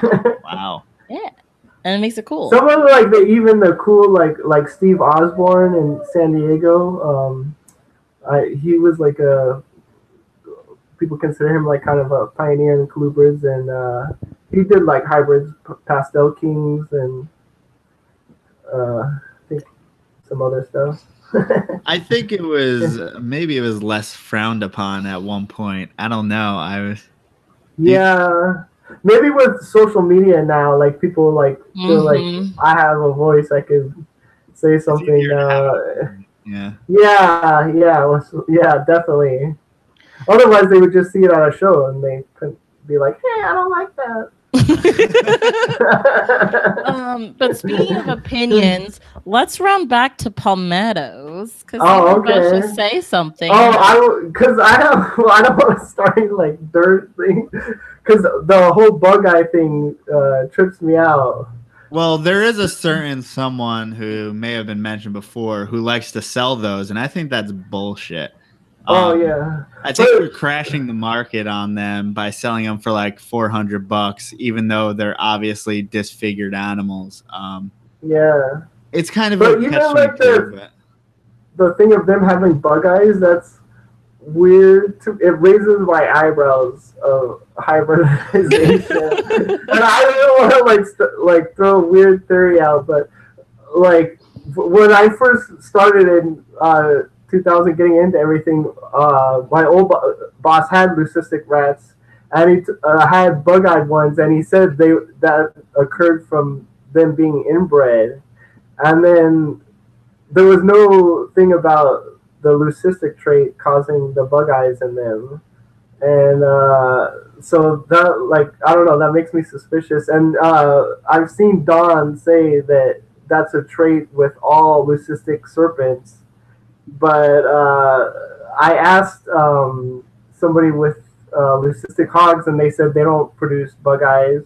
And as far as I know, the Colombian leucistic rainbow boas don't produce bug eyes.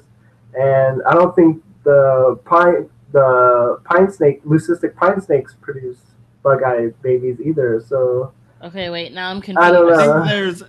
There's definitely, for him to say all serpents do that. Maybe it's just he should say just rat snakes, but to me that makes, I don't know.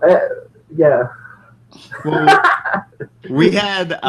Didn't Travis Wyman say it was connected to the Leucism? Yeah, so we had. Travis, he did? Yeah, we had Travis Wyman. I don't know if you know who he is, but he. I haven't listened to that one, but I've heard you mentioned. I should go back and listen to that part. He's a geneticist, but he says that the same thing that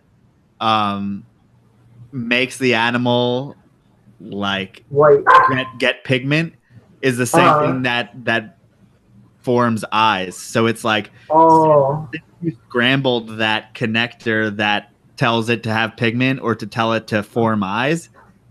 When you have both of those things going on, if the pigment's scrambled, then their eyes could be fucked up as well. So it's So it's like, however that works, the mechanism inside is broken, and you're going to get a certain amount of malformed eyes with the leucism, and it seems to be something connected. What did he study that in? What species? I guess he just said it occurs in ball pythons as well. Oh, really? Yeah. I wasn't aware of that.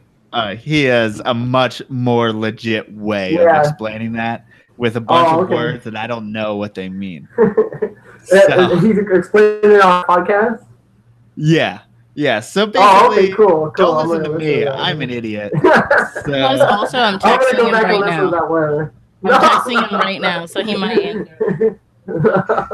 I need to go back and listen to that one. So I swear there's an explanation. I'm just not smart enough to give it. Yeah, that makes sense. And I'm not trying to defend my corner. But yeah, I was just gonna throw out a Eddie Bravo conspiracy theory, like on your tinfoil hat. I'm pretty sure the world is flat and everything's hybrid. But because I know a guy that did leucistic rat cross with corn snake, like back when I started in 2000, getting hardcore into reptiles, and so maybe that's just. How dare you, sir? I subscribed to it was found in a barn in South Carolina and the whole thing. Yeah, the chicken coop, right? Yes. I guess, yeah. It big eyes because it was dark in there and had to see a lot. Yeah. Watch out for those chickens. It's actually evolution, so. Yeah. But I think there was a time where I feel taxonomy's changed, so. Yeah, and then you have to question the people that are changing it, like, more recently, like, are they just doing that for their scholarship or whatever? Yeah, they're doing it so they can put their name on Yeah. snake with an eye at the end. Yeah, that's exactly. But yeah, with them combining all this stuff like a few years ago, that was like, what, like, I don't know. Things were fine before. Like, seemed unnecessary. Also, don't fucking put a pitchfork through me when I say Texas rat instead of Western rat or something. Yeah. All of a sudden now everyone's a stickler for what you call things. Oh yeah, I think that goes back to social media. Yeah, I guess it all circles back to everyone having opinions about everything, but yeah. But if you call something fucking a laughy or whatever. Okay. Travis Weinman says he's going to be listening to this podcast on his commute. No, because I want to know. Because that's what I was telling everyone. Like, if it's leucistic, it's going to have bug eyes. But then you brought up that there's ones that don't. So I want to know why. Yeah. But, I messaged Brett Bumgardner. I don't know if I'm fucking up his last name, but I think he was one of the first people to produce the leucistic Western Hognose, and he said there's no buggy-eyed babies in his clutch. I don't know. Travis said he'll report back tomorrow evening, so we'll see. I don't know. Maybe I'm just stirring the pot. Maybe it could I could see it just being like a rat snake thing, maybe. I don't know. You clearly have no problem stirring the pots. All right. No, I think palmettos are cool, except for that bug eye thing. But when they're only a little bit, I don't like the really big ones. But when they're just a little bit, there's some that it's only a little bit. Yeah. I think there was a time when people were like, they sold them like because they were cute. They're like, oh, here's this leucistic Texas rat, and they sell it with bug eyes, and people thought it was fucking cute or something. Yeah. I mean, they survive the same way, I guess, as everything else. Yeah. I've never had one, but. Me neither. I always thought they were like, I don't know, like looked weird. Yeah, just get out of here with that. But wait, you said they're not 2,000. What are they right now? A visual palmetto, what is that, like $12.50 maybe? Damn. Maybe less. I don't know. Depends if it has bug eyes. It's still for sale. So. So I would call them, but. Well, that's why. I mean, you're a man with king snakes. Yeah. That's why some snakes are made for. I mean, that's sad, but it's. Yeah. I mean, I'm sure. Do you do that? Do you repurpose your babies? I mean, you have a bunch of kings and stuff. Actually, if something comes out like kinked or something and messed up like out of the egg, like that it's not gonna survive, I'll just put it in the freezer. I don't even bother. Oh, really? To the snake, yeah. I don't know why. I kind of do have like a thing about like feeding a colubrid to another colubrid. I'm like, that's I don't want to see you eat him. I don't know. It's a weird thing because I like both of them, so I don't want to see one eat the other. That's why like people like post videos of like king cobras just eating the shit out of everything. I'm like, no, I don't want to see this. It makes me uncomfortable. I don't know why when I see like cobras and stuff like that. And especially it's like someone feeding like a cockeye rat snake to a king cobra. I'm like, why are you doing that? Like, or just something nice. Cool. Yeah, there's like I've seen accounts on Instagram doing that. I'm like, dude, I can't watch this. It's like fucked up to me. Well, for you, I feel like once the snake gets used to eating other snakes, I feel like it has more of a chance of eating other snakes. Yeah. I feel like that is not good. Yeah, that's for what you. Simply Serpents just said too. Like, yeah, you don't want them to get used to that. The appetite, yeah. It's kind of like feeding your snake mice, and then you feed it rats, and then it only wants rats, and then you're like, oh shit, what did I do? Right. Yeah, or it just wants to eat the male that you put him in with, or whatnot. Right. Okay, thank you for talking palmettos. Different subject. what would it take? I don't know, or what level would you feel like comfortable with quitting your daytime job? Ooh, I don't know if I would ever. I guess if I would feel insecure even if I was like making really good money, just because I don't know how the market could change. But because I did try it for a bit with the bearded dragons and just wholesaling them and doing colubrids, but I don't know. I feel like the market could like maybe you're not gonna have a good year, and then I don't know. But if you have like 600 babies, I think you're gonna have a good year. Yeah. I guess if I had like Steve Roy and Lance, where I'm just like chugging along, and like there's like I could sell like wholesale and I'll still be okay. Then You're that in would LA, be okay. They just go straight to China. Oh yeah, To China with you. Yeah. If you did that, but then even like then, well, yeah, I guess yeah. How long is that gonna sustain for? But, True.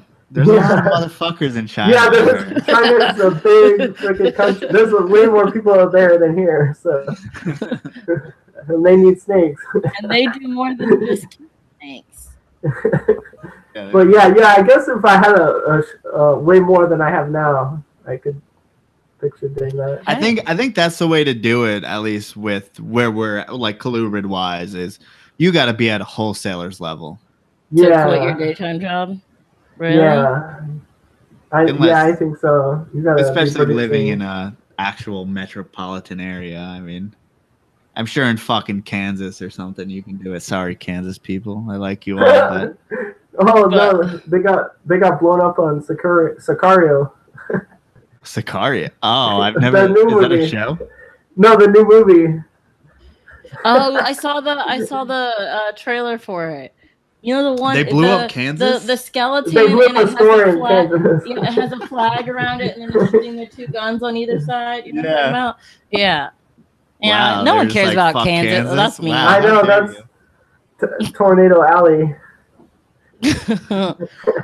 But I mean, like Simply Serpent says, I mean, yeah, at $15 each, I mean, there's You're a not lot of selling them snakes. at 15. Yeah. I mean, I think the cost of making a baby is probably about $15 each, depending on the clutch size. Or I've never done the math, but Yeah, I guess it would depend if you're breeding your own rodents. food too. Rodents. Do you breed breed your any?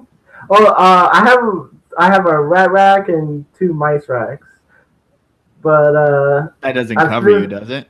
no, I still have to buy more, but I would like to buy more, but then I feel like I would be dedicating more time to taking care of that than the snakes. Yeah, so Yeah, and your wife. yeah, and I get mice for reasonable price. There's there's like probably like 3 breeders locally that I could choose from. So But you want to at least have that choice to offer live whenever you can.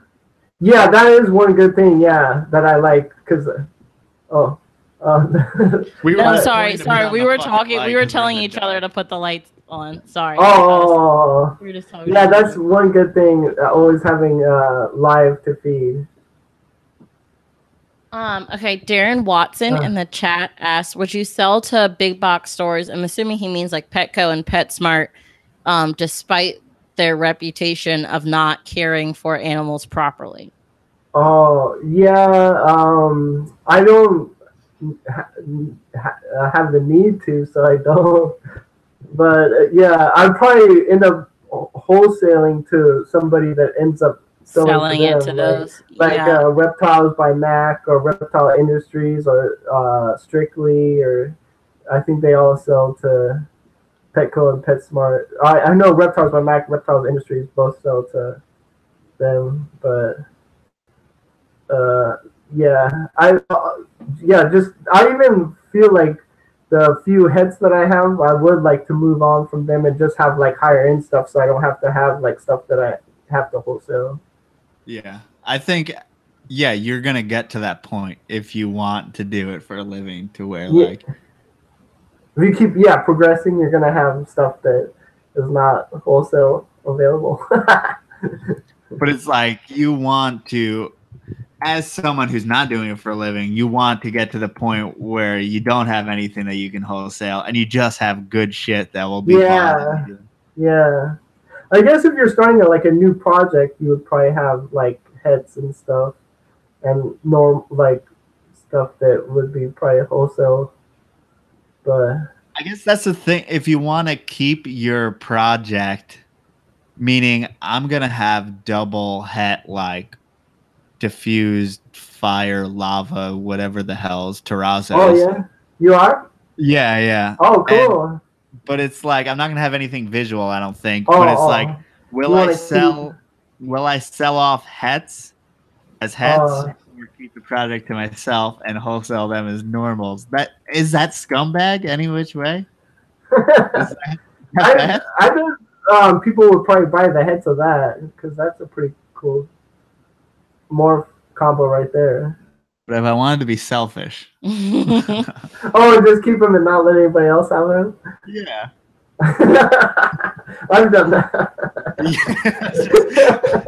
I'm just saying you can sell the hats as normals and then scum. Don't tell anybody. Well, I think that's one. That kind of becomes your competition, maybe in the future. Yeah. Well, I mean, I don't know. You're still ahead of them, but yeah, I think that there is an issue with corns to where some of the bigger guys, they produce a lot more of the morphs than I think they put out, as far as you can find pretty much their big dollar combinations at like a Petco by accident. Like there was just a shatter that was found at a Petco and all this different stuff. No way. I mean, we know who that's going to. I'm not going to say, but who it's coming from. But I think they maintain their projects by wholesaling to big box stores, getting rid of them, and only keeping back a certain amount, because you can't sell an animal for $300 if people know that you have 100 of them. Right. But instead you wholesale 80 of them, keep back 20 of them, and then say this is $300 and act like the supply is less than it really is.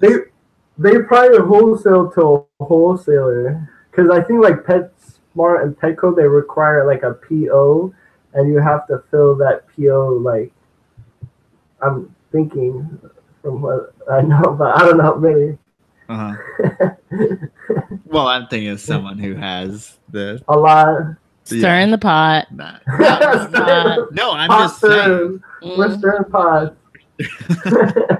No, I'm just saying it's like kind of smart and kind of silly at the same time. It's something that I would wrestle with if you got to that point, because like obviously once you get two visuals and put them together, you have the potential to make 10 to 30 visual babies of that, you know? Oh yeah. Especially because everything's recessive. Yeah. Colubrids for the most part. So you can what do you call that? You can saturate your own market. Like probably like most of the people that go to PetSmart don't even. Right. That's what they're counting on now. They're counting on not to know. Yeah. Yeah. They're like, I always see. I don't know if you've gone to like Petco's or PetSmarts. I always see like those, the Motley Tesseras, or like the stripes with the no patterns on the side. For whatever reason, people tend not to like those, I think, because there's too many genes to know what's in there. But I tend to see those at Petco and PetSmart all the time. Just under fancy corns or whatever. Yeah. Super fancy. Someone just said that, they're labeled as fancy. I don't know why. Yeah. But who knows? They like those terms, fancy and royal. Well, no, they're fancy. It makes it easier for them. Right. You would think the wholesaler would tell them, but then I think once they ship to Petco or PetSmart, they just... Oh, it gets lost. Or they just don't care. Yeah. And I'm sure they could put it on the invoice, like they put, this is a fire-bellied toad, this is a Russian tortoise, this is a legless lizard, or whatever, and this is a tessera corn snake. Like, I don't know why they dropped the ball on that. Like, I think it's just corn snake quantity 100. You know, like they don't. That's just they want the simplest, lowest factor. Like that's all they want. But I don't even feel like most stores don't even carry. They have like 2 corn snakes, or the ones out here, and No, same. Some people say they like go in and they have all this stuff. Ours has like 2 or 3. Yeah, that's mine too out here. Well, the ones around here. I don't know where people are finding them, but yeah, some other people are like, oh, they had all maybe these. Maybe in Kansas. Yeah, somewhere in Kansas. Free Sicario. But I mean, Petco is great. Yeah, for finding like anoles and for getting anoles and. I mean, that's where I get. Well, that's where we got our anoles. Well, you probably have enough importers and people to get from a better source, but. Oh, of anole? Yeah. Oh. I don't use anoles. Oh, so I was like percenting or. Yeah, you don't have problem feeders. How do you go about getting problem feeders to eat? One of the craziest things for when I worked for that guy doing the wholesale thing, he used to keep all his corn snakes communally in one big tub, and he'd be like, they won't eat each other, and like it's no big deal because they're not cannibals like king snakes and stuff, and that's the way he used to keep stuff. What? And I always thought that way. And then I started, when I was starting to breed corns, I would keep them I would keep all the babies in one tub. I would put them in deli cups and feed them separately. But then I noticed if once they hatched and I put them in their own individual thing right from the get-go, that like almost like 98% of them ate on their own. Like I have had to like do boiling or whatever, like braining them, but that usually they all eat like that.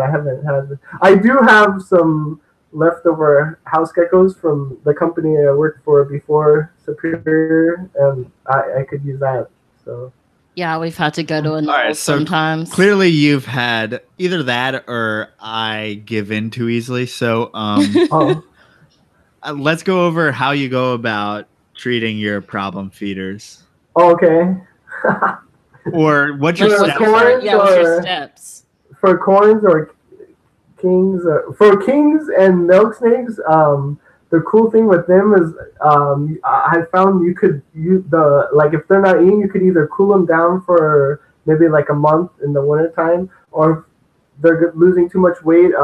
Most kings and milks, if you do take a frozen pinky and slap it against it, they'll usually always go for it. And I've had like almost like 100% of them going like that. In the worst case scenario, like I've had to force feed them, but usually always like it's like 99% just slap feeding them. They'll go for it, and the whole thing is like once you get them to grab the pinky, is placing them down in the container and not startling them while they eat the pinky. Okay, and what about corns? Corns, I've tried different things. Usually, like I've tried putting them in a smaller container, like a souffle cup, like with a lid on top, and then with the live pinky in there. And sometimes they go for that, or setting and with the house gecko and braining and. Usually, if the worst case scenario, I'll have to maybe start force feeding them like a mouse, like part of a mouse tail, and that usually, like if you just put that in their mouth a little bit, and they'll start eating it on their own, and then after they go for the mouse tail, then they'll progress to a pinky. But, well, he hasn't had as much struggle as we have. I just have like usually 1 out of like 20 or so. Oh yeah, will not eat. Oh, so that's not a lot. But I always go a null scent for some reason. That might be the wrong move. It may be too aggressive. If they go for it, that whatever works. Yeah. But I have one that I've been feeding a null scent for a fucking year now. So. Oh, really? Oh, dang. It's a small little girl, and she's not going anywhere. Oh, maybe I would try cooling her down if you could, like that's the thing. A little bit without her losing weight. Oh, and then see if like she'll come on. Yeah, after some time. It's a year and a half, and it's about the size of my 2 years. Oh, so she's like a run. Yeah, super run. Yeah, but she has good like body structure. She's not skinny. She's just small, and she never eats regular things. But I feel like there's always like one maybe in a clutch of snake from the snakes like that. Mm-hmm. So annoying. Yeah. But I want to ask exactly how you do, if boiling's worked for you and how you do boiling. Just like till it turns gray, and then. So you bring it to a boil on the oven first? Yeah. Oh, I put it in there and then and start it. Okay. Yeah. Some people are so particular about how they boil. I the think, method. Yeah. I think Stu Tennyson, he did something weird. I don't remember, but yeah, some people are very particular about when to put the pinky in, how long. Like some are like, just drop it in, take it right out. Like, yeah. It's like cooking a nice meal for them. Yeah, some caviar. So you basically put it on regular water, turn it up, and then just wait until it turns gray. Yeah. I've had success doing that. We need to try that. I mean, I've been told to wait until it gets like those little white spots on it, and it's, like looks kind of. I just burnt. hope we don't have to boil again. It's gross. Well, that seems. I've never been successful with the boiling, and everyone says it's burnt, so I need to like know how to do it correctly. Yeah. I'll try until it turns gray. I don't know. But that's it. Do you have any more questions? I think that's it. Yeah. Well, Clayton, thank you so much for coming on. Oh, thanks for having me.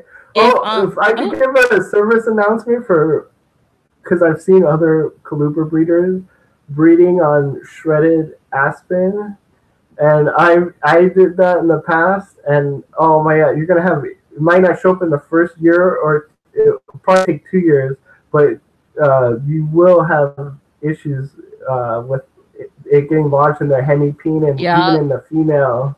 And I've seen even big breeders breeding on that shred. It looks like a pine needle is kind of like, it's pointy.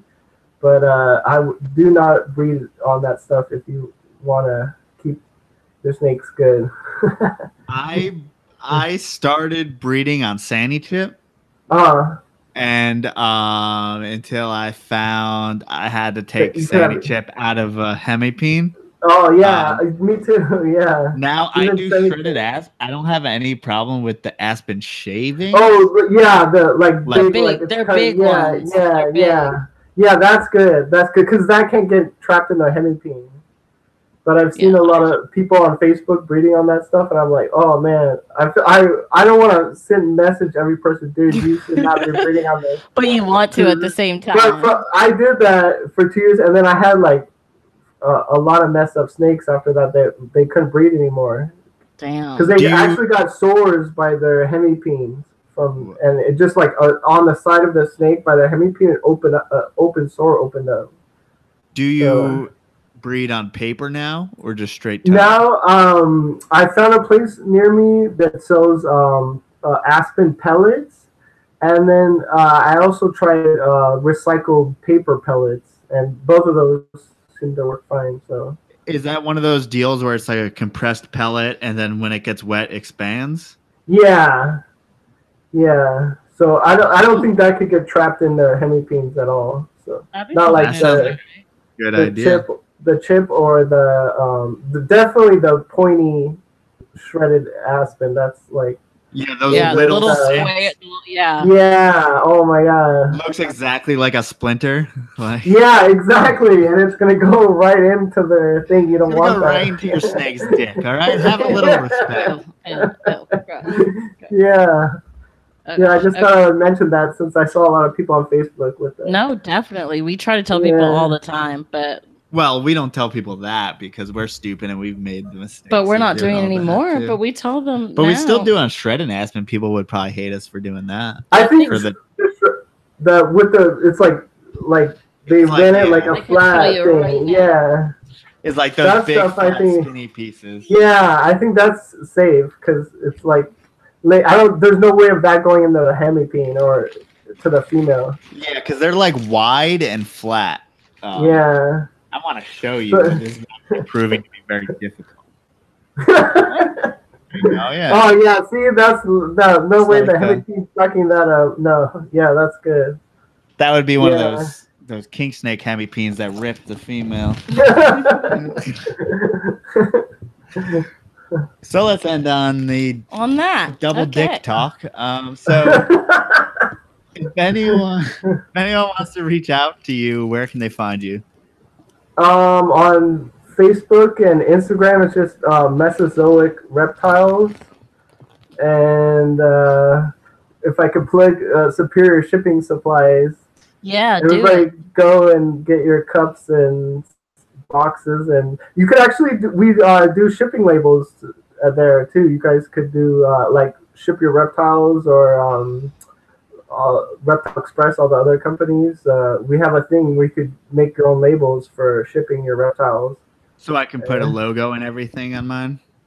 I don't know if you could do logo, but you could make a label for your to make a shipment for your when you're doing a shipment. And do you flat if I got like 15 boxes? Is that sent flat, or do you need to ship it as the box? You know what I'm talking about? Like 15 shipping boxes? Yeah. Yeah, it just goes ground FedEx to you. Okay. Yeah, and you could call and my wife will answer the phone.